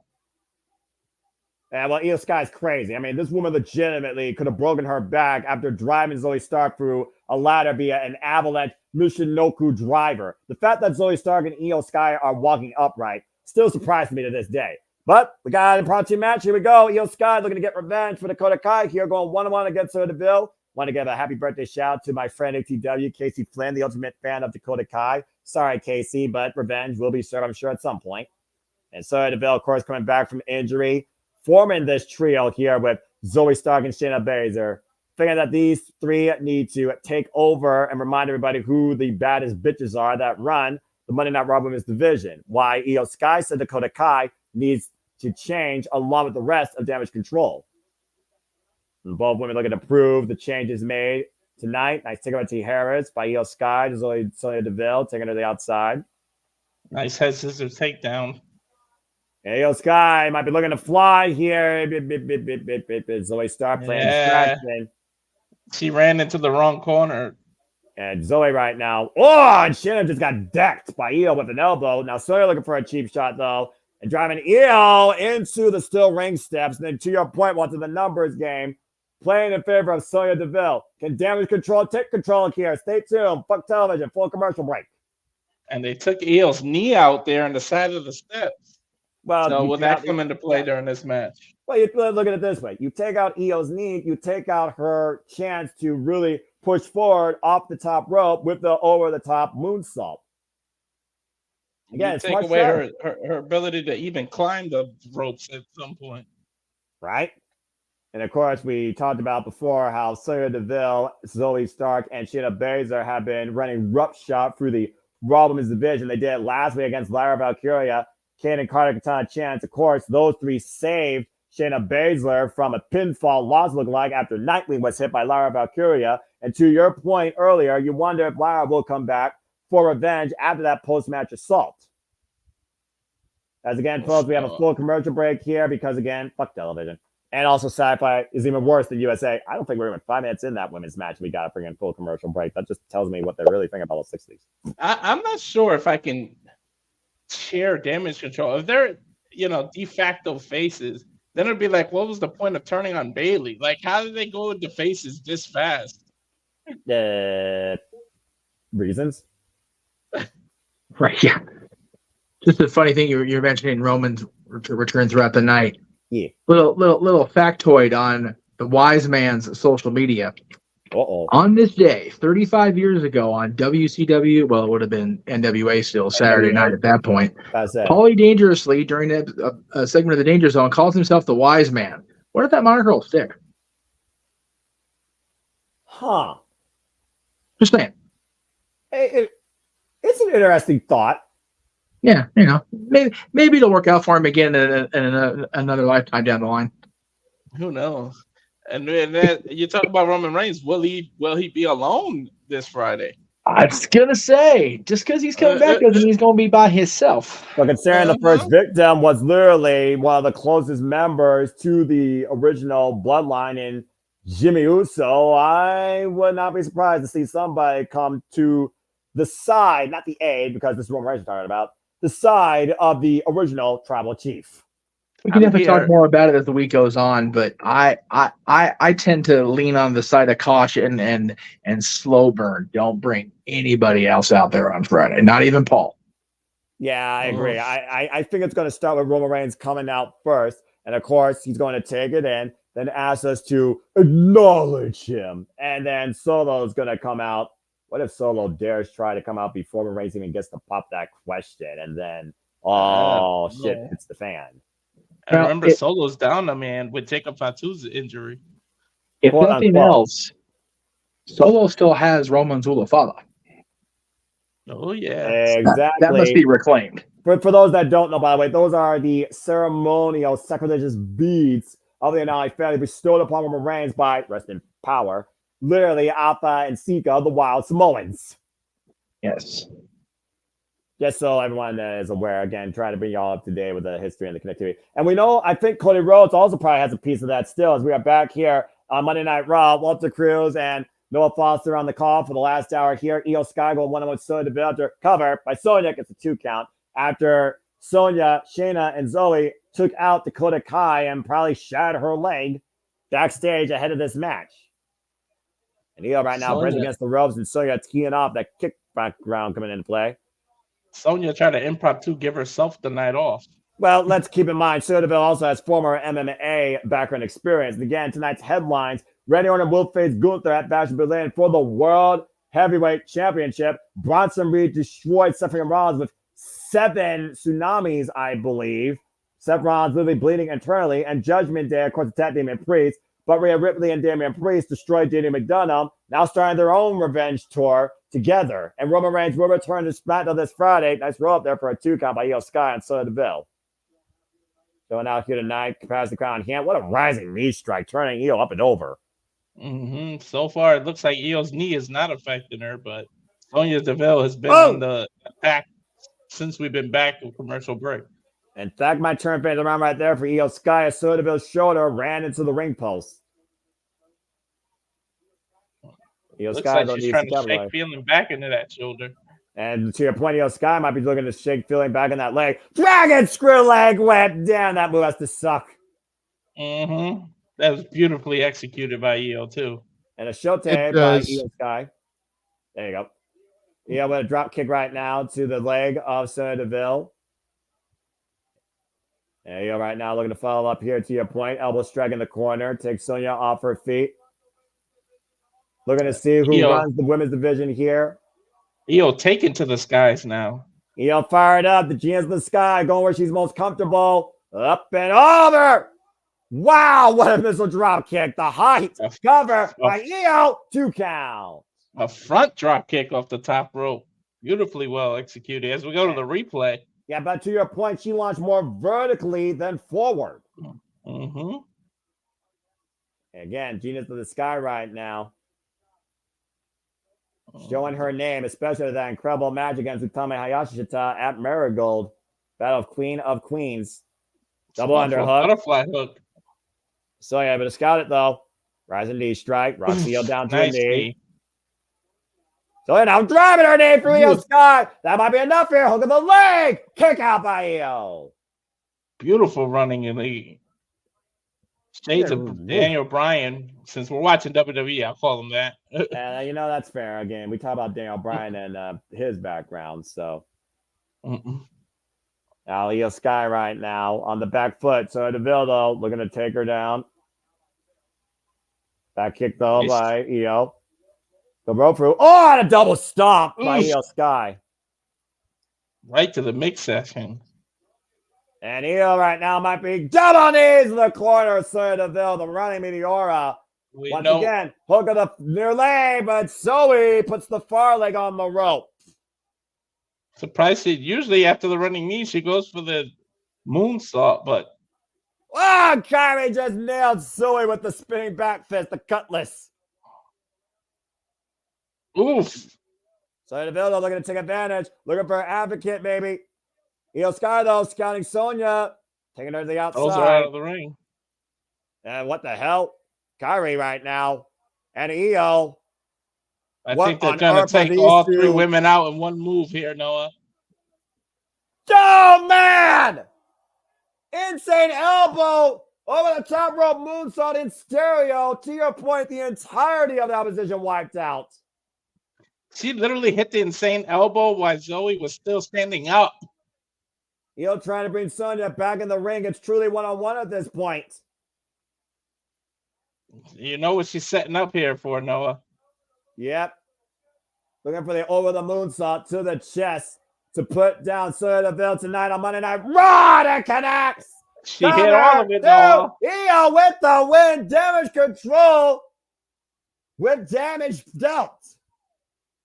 Io with a little minor revenge for what took place earlier. Io Sky said damage control needs to change, and clearly they did.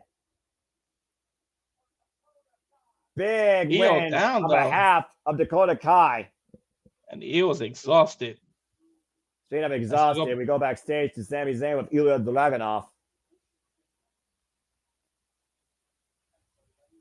little bit of a pep talk, encouragement. Are we going to hear from the former champion tonight? Again, how does the champion bounce back? Well, I mean, if you're going to need a pep talk or a pick-me-up, Jey Uso is the guy that definitely helped with that. So you're going to shake right back. Yeet. You're Sami Zayn. You know how to pick yourself up and go lucky. Come on, Uso, eat. Sami Zayn saying it's a tough pill to swallow. Jay said you're gonna get this rematch. You're gonna get this rematch, and you're gonna get the IC title back and be the new Intercontinental Champion again. Yeet. Sami Zayn saying, "You know, I talked to Adam Pearce, and I got that rematch next week."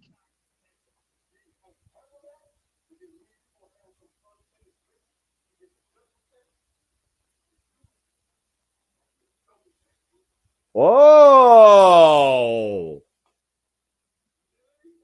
Yeet! Jey Uso talking about unfinished business of the Judgment Day and Sami Zayn potentially being a double champion. The main event, Jey hyping up Sami Zayn for maybe more than one chance at gold. They're going to try to get a rematch of the tag. They're going to try to go after the tag team titles. Well, we're getting Seth Rollins update. Yeah, why don't you go ahead and talk about this? He was taken to a local hospital. X-rays, endoscopy, internal bleeding. And a CAT scan, apparently. Yeah. Well, as we switch gears now, we get ready for our main event here. Six-man tag team action with the in-ring debut of the Wyatt Six. And they're getting a good 23 minutes for this main event. Well, again, we got to look back at the cryptic messages sent including this one. Apparently, prep for the night. Wait a minute. Yeah, go ahead. Noah, if you could talk people through what we're seeing here on the TV screen, because it'll be hard to describe. Well, let's face it. Each member of the Wyatt Six felt lost, controlled, forgotten. And what did Uncle Howdy do? He brought them home. And this is another one of those individuals right here, as we're getting now the backstory of one Joe Gacy. The only one that has yet to get his own video, and now he got it this week. Now he's saying he's going to make them all pay. Uncle Howdy's saying that tonight is the reckoning. And Joe Gacy saying make them all pay for their sins. Something tells me he's not going to promote inclusivity tonight. I don't know. And again, Chad Gable, he has been prime target number one of the Wyatt Six for weeks. Saying he's got a new family by his side.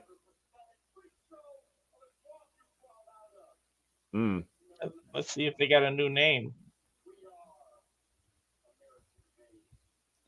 American Made. American Made. Another Hulk Hogan theme song. I mean, it's a hell of a name for these collegiate athletes, if we're being honest here. Mm-hmm. These three are American made. New Titantron, new name, new attitude, new everything. Chad Gable did. He told them earlier that they can keep their old name because he knew he was coming up with his own name. He said he built something better. He's got a better, stronger family now. Chad Gable, of course, getting the You Suck chance. How fitting with the poetic United States flag and the You Sucks. Of course, Monday Night Raw will be next week from Austin, Texas at the Moody Center at the University of Texas. Tickets are still available right now on Ticketmaster.com if you want to be part of this WWE live experience of the Paul Tracy Beck era.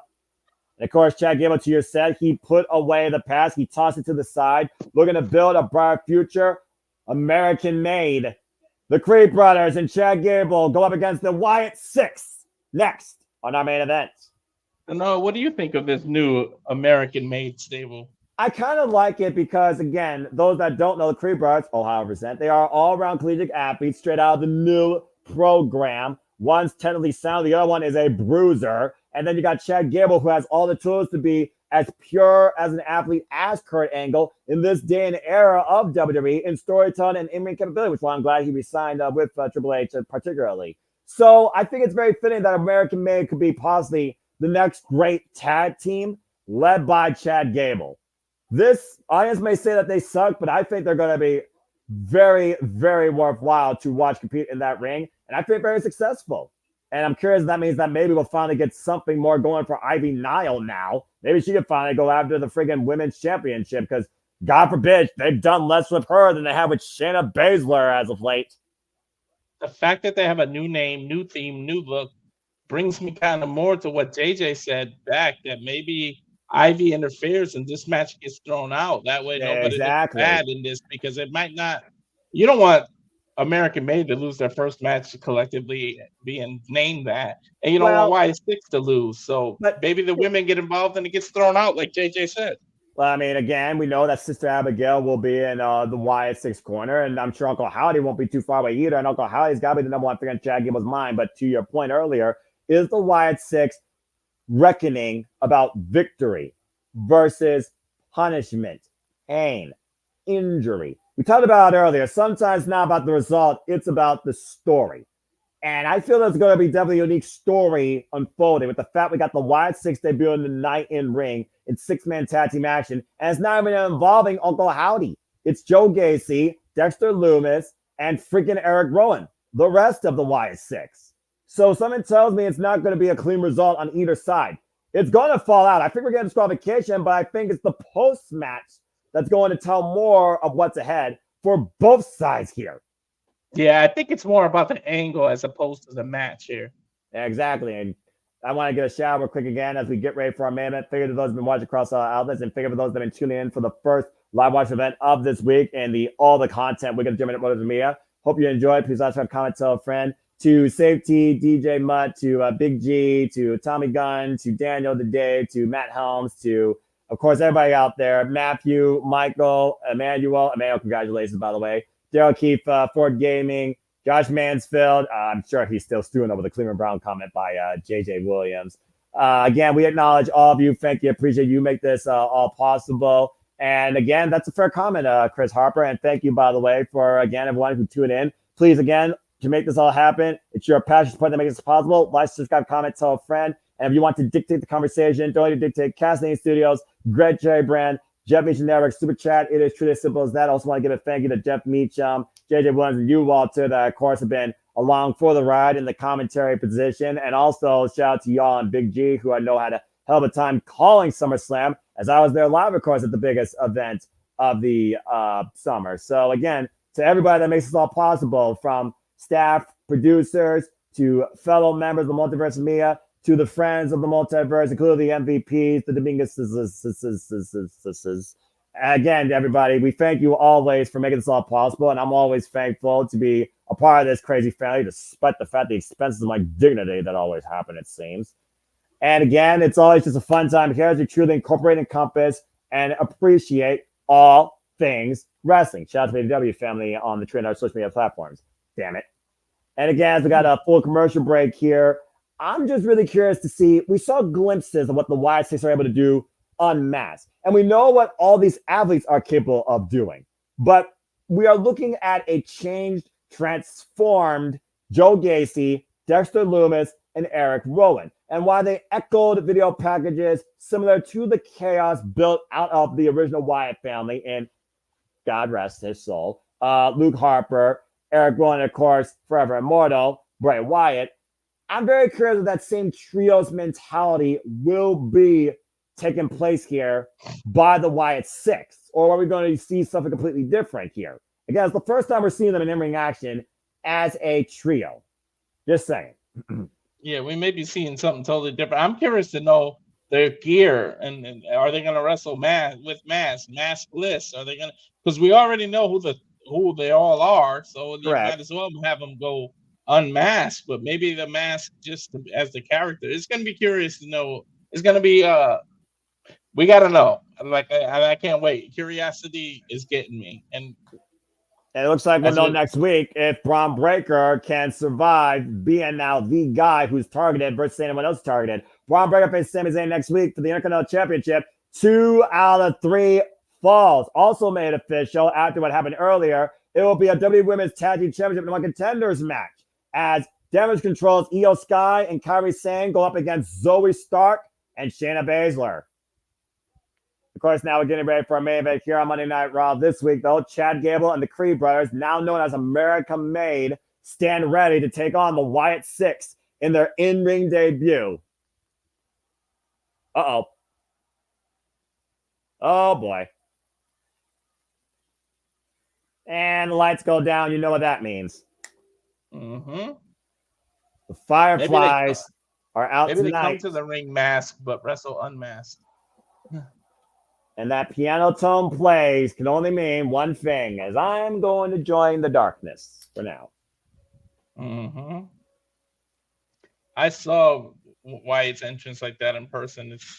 It's so eerie and it's cool at the same time. It's something special, to say the least. And look at what's there at the entranceway, the symbol of what we've been calling the sixth member of the Wyatt Six. 6 SICKS, folks. That lantern and that rocking chair. That's awesome. Rest in peace, Bray Wyatt. And meanwhile, as the light pierces through the darkness, they're here. Definitely. Oh boy. Coming out, by the way, in case you haven't figured it out, to shatter the last theme brought forward by heartfelt Bray Wyatt. There they are. With everyone in tow. Uncle Howdy. And of course, Sister Abigail. This is a hell of a force right here. Huskus Pig, Rambling Rabbit, Mercy the Buzzer. They're all out here. Versus the Buzzer, of course, is Dexter Lumis. Husky Harris is Joe Gacy. While, of course, You're the Rabbit, like you just said. Rambling Rabbit is Eric Rowan, and Sister Abigail is Nikki Cross. All encompassed around Uncle Howdy, Bo Dallas. Mercy looks more like freaking Predator. Well, considering who it is, that's probably a fair argument. I bet you he has a hatchet on him still. Mm-hmm. We saw their story, and now we're about to witness the reckoning. Man, Nikki looks. Oof, she's playing this character. She looks creepy. Yeah, and the others don't. And wasting little time. Here we go. Bombarding the ring.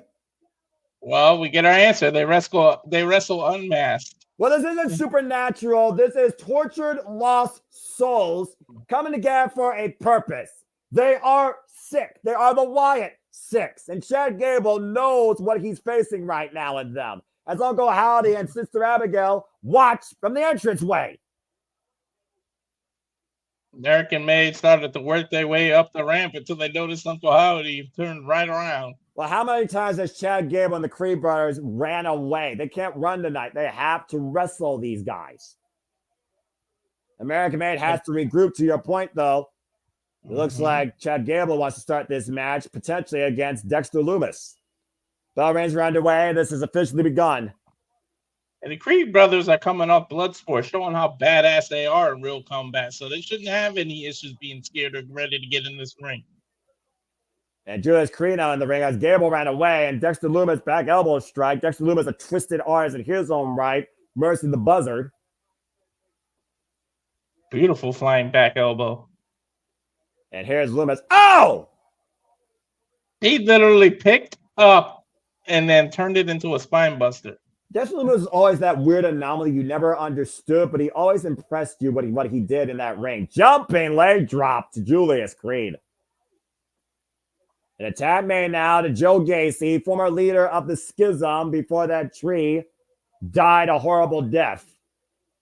Joe Gacy definitely fits in this group. We saw he was a little lost in that NXT. Look at that shot. A little lost. He never found himself. You kidding me? Calculating. He's calculating. He's methodical. He's twisted. And once again, Lumis now back in. Backdrop suplex network combination by Lumis and Gacy. Lumis legal now with Brutus. Gacy looks like he's been hitting the gym. He looks like in better shape right now. All right, we'll give you that. Well, we talked about before, when you're lost and you're not found until you are found, you have to try and find yourself again. And clearly that's what Uncle Howdy did with these men. And Sister Abigail, for that matter. I think Gable just tagged himself in. And right now, American Made trying to take a cheap shot again. And they didn't take the big man down. Eric Rowan back in. Redbeard, a.k.a. Rambling Rabbit right now. And the Wyatt Six taking advantage of American Made here. Wyatt family chaos fairy happening here. Trios turmoil right now. I don't envy this referee. He's got a hell of a job trying to keep these six in control. Yeah, you think? Eric Rowan taking control, though, of both the Creeds here. And Joe Gacy now. What's he looking for here? Almost senton drop. Systematic destruction by the Wyatt Six. And what the hell are they doing with Dexter Lumis? Hoisting him up on Redbeard's shoulders. What drop to American Man on the outside. The Wyatt Six dominating in the early going here on this main event of Monday Night Raw. I think we might say fuck television for the last time. But we're going in the picture side by side. Honestly, with this type of match and the implications involved and what the Wyatt Six are supposed to represent, mean, and demonstrate, saying they are the reckoning since they were lost and forgotten. It's one of those frames where I feel like this match should have been commercial free, in my opinion. But we'll see in a moment if we get a picture-in-picture. We'll see. Right now, it's not happening. I got a picture-in-picture. Well, okay, so I might get it here in a moment. Again, fuck television, fuck television, fuck television. There it is. And right now, it's all six people outside, and then Julius just got thrown back in the ring by Dexter. Yeah, let's talk about Let's talk about American Made and the elements part of it. You got Julius Creed, who, of course, the more technically sound, all-around athletic member of the Creed brothers. Then you got Brutus Creed, who literally is a brawler and a powerhouse for the Creed brothers, former NXT Tag Team Champions. Cover 1, 2. Gacy was trying to cover Julius, but he kicked out. Or sorry, Gable. He covered Gable and kicked out. Chad Gable again, who literally said, "This is my new family. This is far better than what you three were. Alpha Academy is dead. We are American males." I got a picture-in-picture finally too, and Joe Gacy here with Chad Gable. Joe Gacy, who led his own family, by the way, and has been found by a new family. Chad Gable, though. God! Dragon Scream leg whip. Damn, that would suck. And looking for the ankle lock potentially here. We know Chad Gable loves to implement an ankle lock. Tried to submit Sami Zayn for the championship and go into town right now. Step over knee drop. Beautiful. Tag made now to, I believe that is Brutus Creed, the bigger of the Creed brothers. Yes, definitely Brutus. And Brutus and Chad Gable double teaming Joe Gacy right now as American Made has regained control for the time being. Again, we talked about earlier this whole vendetta that the Wyatt Six has against Chad Gable. You wonder again, does this have anything to do with the fact that Chad Gable betrayed his own family? And here we got Brutus Creed right now in control of Joe Gacy. Joe Gacy still trying to get back up to his feet. The big elbow just dropped Gacy. American Made is in control now. They've taken over. And Julius Creed now in the ring. Of course, Julius and Brutus are blood brothers. Literally, one of these two fought for the other man to stay in NXT in an ambulance match. And you see right now Julius jaw-jacking. And they showed what they could do out of the WWE ring and in blood sports when they're in a real environment. They showed what they can do a couple weeks ago. Yeah, including one of them getting a TKO victory against Filthy Tom Lawler. There's a cover now, but Julius not even a 1 count though. Yeah, I think it's going to take a lot more to keep Joe Gacy down. Well, I mean, at this point, though, it's Isley and Dominic. Clearly, they picked Joe Gacy as the weakest of the three, trying to keep Dexter Lumis and especially Eric Rowan at ringside, keep them at bay, keep them from getting in legally. Chad Gable right now teeing up against Joe Gacy, once again, picking apart that leg. They're definitely working on his leg and hamstring with these moves. Well, we talked about earlier how much the ankle lock affects all the ligaments, all the muscles in the leg. And right now, Chad Gable literally tying up Joe Gacy's left leg here.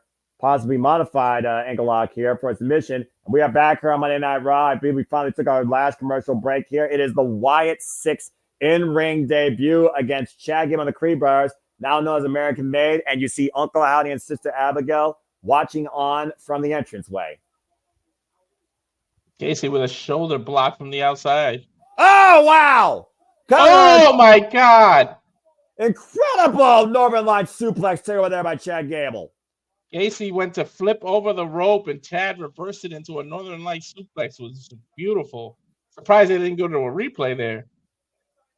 And Chad made now quick tags here, standing moonsault off the Samoan drop. And now Julius off the second rope with his own moonsault. Now Chad Gable tagged in, now elevating. Top rope moonsault. Trio moonsault here on Gacy, and Dexter Lumis saves the matchup. That was a train of moonsault back to back. And we're learning a lot here tonight about American Made, as much as we've been learning about the Wyatt Six. Yeah, literally. You gotta wonder if Uncle Howdy expected it to go like this to a degree, to be this competitive against these three. They're working like a well-oiled machine, frequent tags. Uh-oh. Whoa, God, the upside down wipes out the Creepers by Joe Gacy. Joe Gacy's a big boy doing that kind of move. Yeah, the handspring double clothesline.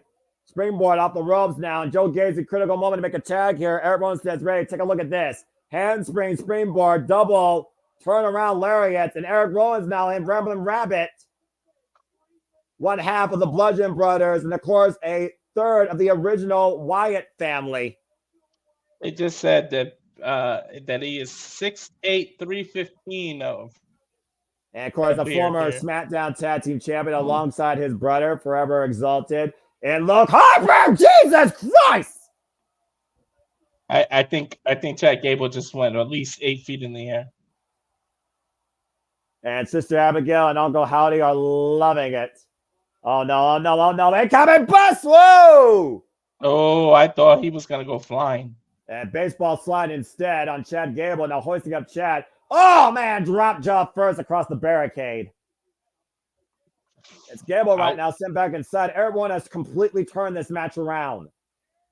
What is Redbeard going for? He's That standing. is a Eric Rowan shout standing out on the outside. to Forever Exalted, Luke Harper. Oh, literally dropping all his 315-pound frame on Chad Gable. Slamming Gable down for the 2.5 as American Made saves the matchup. Both members of the Creed brothers have to come into this. I think all hell started to break loose. By Julius Creed. And we saw this coming. We all saw this coming. All hell was about to break loose eventually. I mean, it's the Wyatt family MO. And if they're going to be the reckoning of WWE, then the Wyatt Six has to bring the chaos. It's the only way I think they're going to win this. Because you said yourself collegiately, American Made is working on all cylinders here. Oh, wait a minute. Dexter Lumis! Good God! The senton bomb from the top rope wiped out the Creed brothers. Took them all out. Now Chad Gable. Gable with the German suplex to ruin. Are you kidding me? 2.5. He literally just suplexed 315 pounds. And held it for a bridge. He may be 5'10", and he just suplexed someone who's 6'8". I think he's less than 5'10". I think he's 5'8". Just goes to show that strength is not determined by what you see on the tail of the tape. And Gable right now, I think, realizes who he's facing, and it's not the Creed brothers, it's the Wyatt Six, face to face. I think Chad Gable's a little bit scary. Like the Creed brothers, though, trying to take advantage. Meanwhile, Joe Gacy does a little double choke slams across the table to the Creed brothers. And Gable is all alone with Eric Rowan. Turn around, Chad. Don't turn around, Chad. Oh, no, the claw! Claw slam! He's in the middle of the ring all alone, Noah. Gacy with the tag. Tag to Lumis. Chad Gable is all by himself. To your point, this is his reckoning. Pop up power bomb by Gacy with Lumis on the Gable. Nice. And now Lumis, who's still legal, goes to the top rope. Think he's going for a splash here? Frog splash! Cover! Is there enough for Wyatt Six with the win?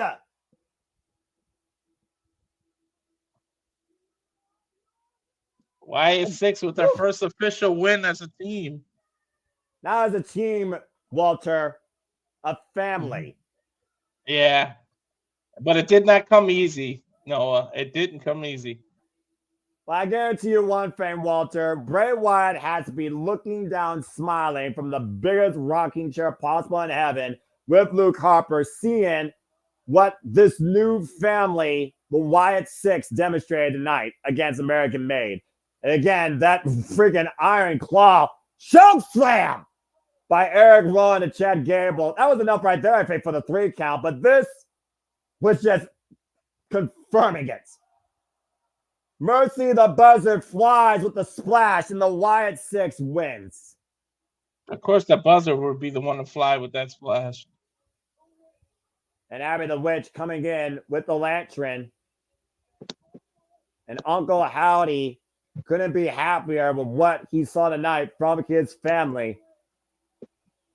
If this is indeed WWE's reckoning, WWE, you are in for a world of trouble. Bray Wyatt, forever immortal. Rest in peace. I can't wait to see what they do and how they book him for Bash of Berlin. Man. They are here. And they aren't leaving anytime soon. That's Say howdy to the Wyatt Six. Your new reckoning, WWE. That's a hell of a screenshot to end Raw. No kidding. And with that being said, for the Renegade of Wrestling J1, for Walter Cruz, for Jeff Mike Parker, me, John Seminole Foz, and thanks for tuning in our coverage of Monday Night Raw. Very good first outing we've done of a 3-hour Raw here in a while. I know I heard you thanking everybody during the last part of it, so I'll just simply. What can I say except you're welcome for the tide. Hopefully we don't get copyright pinged for that. You deserve 5 seconds. Good. That's fair. That's fair. Damn it. I queued it up. I was ready. Anyway. But yeah, that was a solid show. Good Fallout episode from SummerSlam. Yeah, I could be wrong, but Noah seemed like he enjoyed it, that it wasn't too much of a waste of time for him. There were a couple of fans I was like, meh. That's fair. There's a couple things on every broadcast we do that I'm a little meh about. Even my NXT. There will sometimes be a segment I'm like, okay. I'm fine with everything. Can we get back to Chase U? Can we go back there? Can we give Kaylani another segment? There you go. Can we get Roxy on? I'm really looking forward to Friday, man. Friday, I'm looking forward to everything this week. Everything! Yeah, not something, but everything. Yeah, well, that you breaks know, Fat Boy Sports Bar tomorrow, of course. Night 2 of the Great American Bash, which, like you said, we've got some NXT and a crossover tomorrow. We got the Battle of the Joes, Joe Coffey versus Joe Hendry. We've got the Rascals versus Nathan Frazier and Axiom. More specifically, the MSK contingent, the duo that never lost the titles. And realistically, if there has been a TNA NXT that I thought could actually walk away with the gold, I think it could be this match. I think this is where we could finally get the cross promotion championship, and we'll start seeing the Rascals on Impact with the NXT tag team titles. Ooh, that'd be a sight to see. Yeah, no right? kidding. You know, AEW Dynamite. Okay, yeah, the Greg Cherry Show, of course. Got to get that shill in.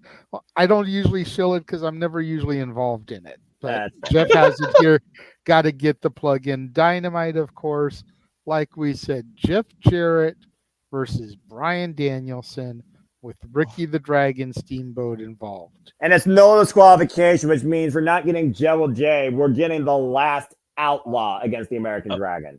I swear to God, Noah, I swear to God, if Aubrey Edwards is the referee and screws Jeff Jarrett, I will be inconsolable. You can't say there's a screw job. No. You can't say there's a screw job when the match is no disqualification.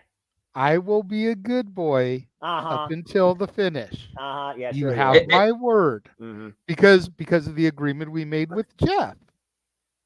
You have my word. I will be a good boy up until the finish. But if Aubrey is the referee and she screws Jarrett over, I will be inconsolable. And I'm going to shut you up, even if I accidentally tell somebody else to shut, because I'm not going to look at the screen, because I'm going to put your ass in your place like I do always, especially when it's no disqualification. Anyway. But JJ, now I'm hoping she does it because it'll make a hell of an open mic night. That's fair. I mean, we've always got the clip of Thea Hale telling everybody to shut the fuck up. So. I'll tell her to shut the fuck up too. You think you could stop me? Everyone shut the up and sit down. Jeff, were you just trying? Were you just trying to do that just because he said the name, or you were just trying to get on JJ's good side? I said her name, and she appeared, because everybody on this panel right now. Oh, I dropped out. Everybody is enrolled in Chase University. No, nay. Because part of the deal had me have to watch football for an entire season. You are committed to an entire school term, sir. No, I'm not. I got withdrawal period. I could literally drop out the next day, and I did. Shucks. I gave her credit too. A whole semester. I didn't have to give Chase U credit. I had to give Thea Hale credit, and I did. I fulfilled my commitment. I'm free and clear. I'm a lawyer. I know how to add loopholes to contracts. Space Mark Sterling. That being said, great effort. It'll be her day. It wasn't her day. Roxanne's on our level. Curious we hear from Thea Hale tomorrow night. I'll finish this thing out. Then, of course, as the graphic was up on the screen, we got the top 10 songs by the Monkees, the original boy band, the original group that was put together by television producers specifically to sell records. Before there was New Kids on the Block, New Edition, before there was Backstreet or NSYNC or 98 Degrees or any of the others, there were Peter, Mickey, Davey, and Mike, the monkeys.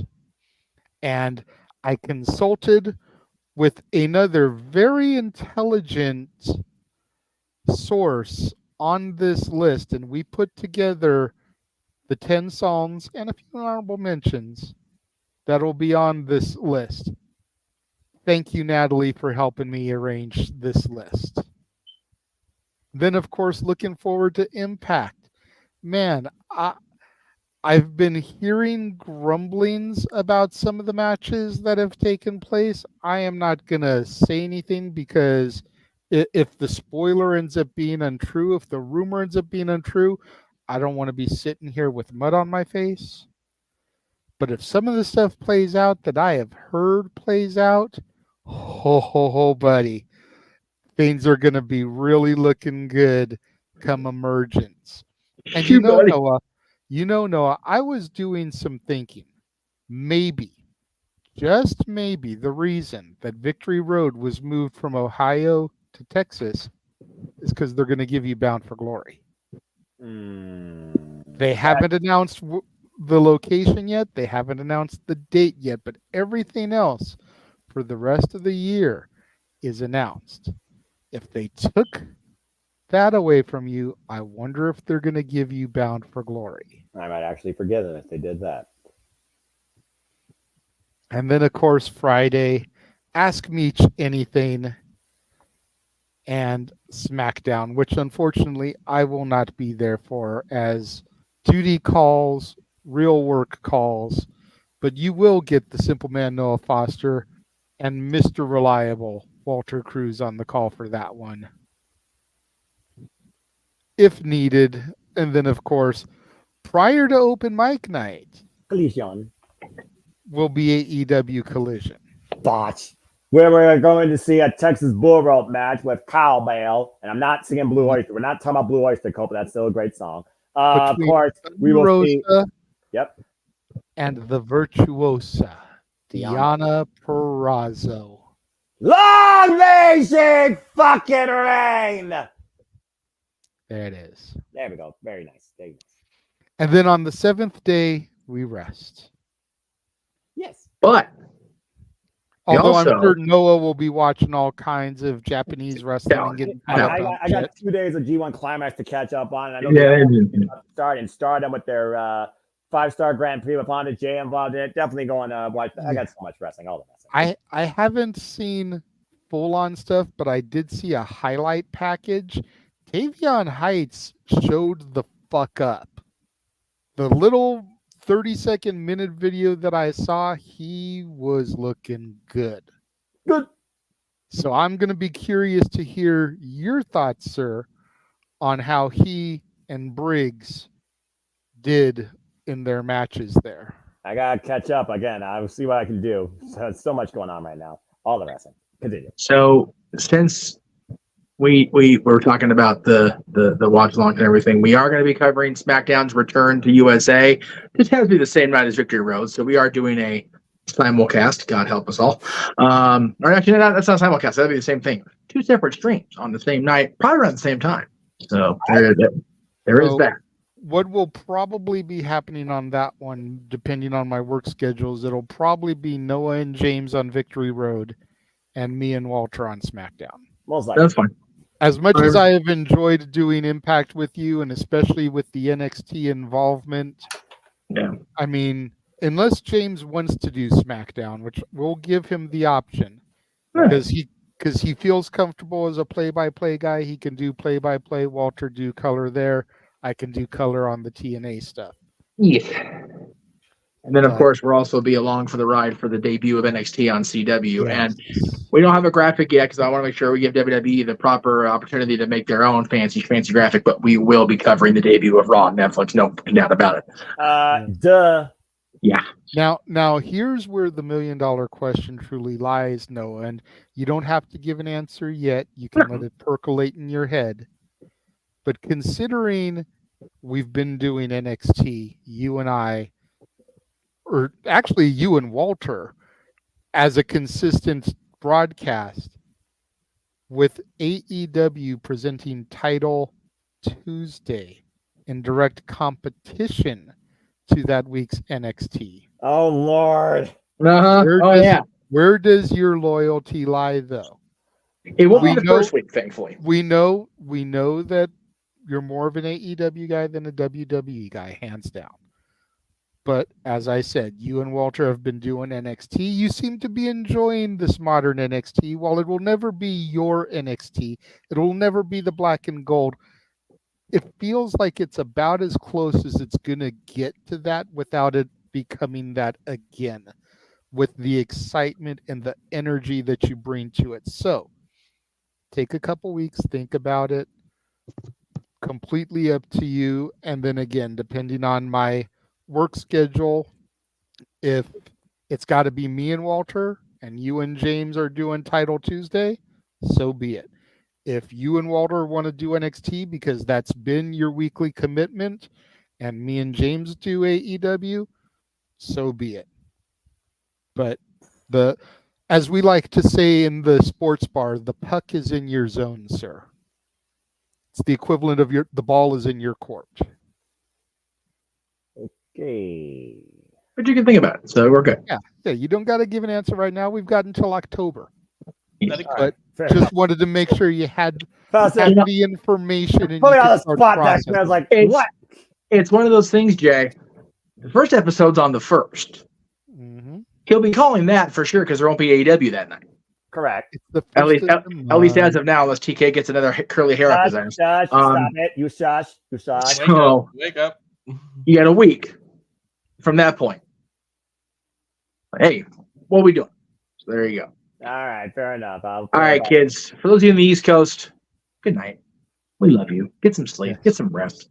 Those of you on the West Coast, I'm going to watch WWE now because I'm into the Orton versus Gunther promo on my end of things, but I'm going to go watch it from there.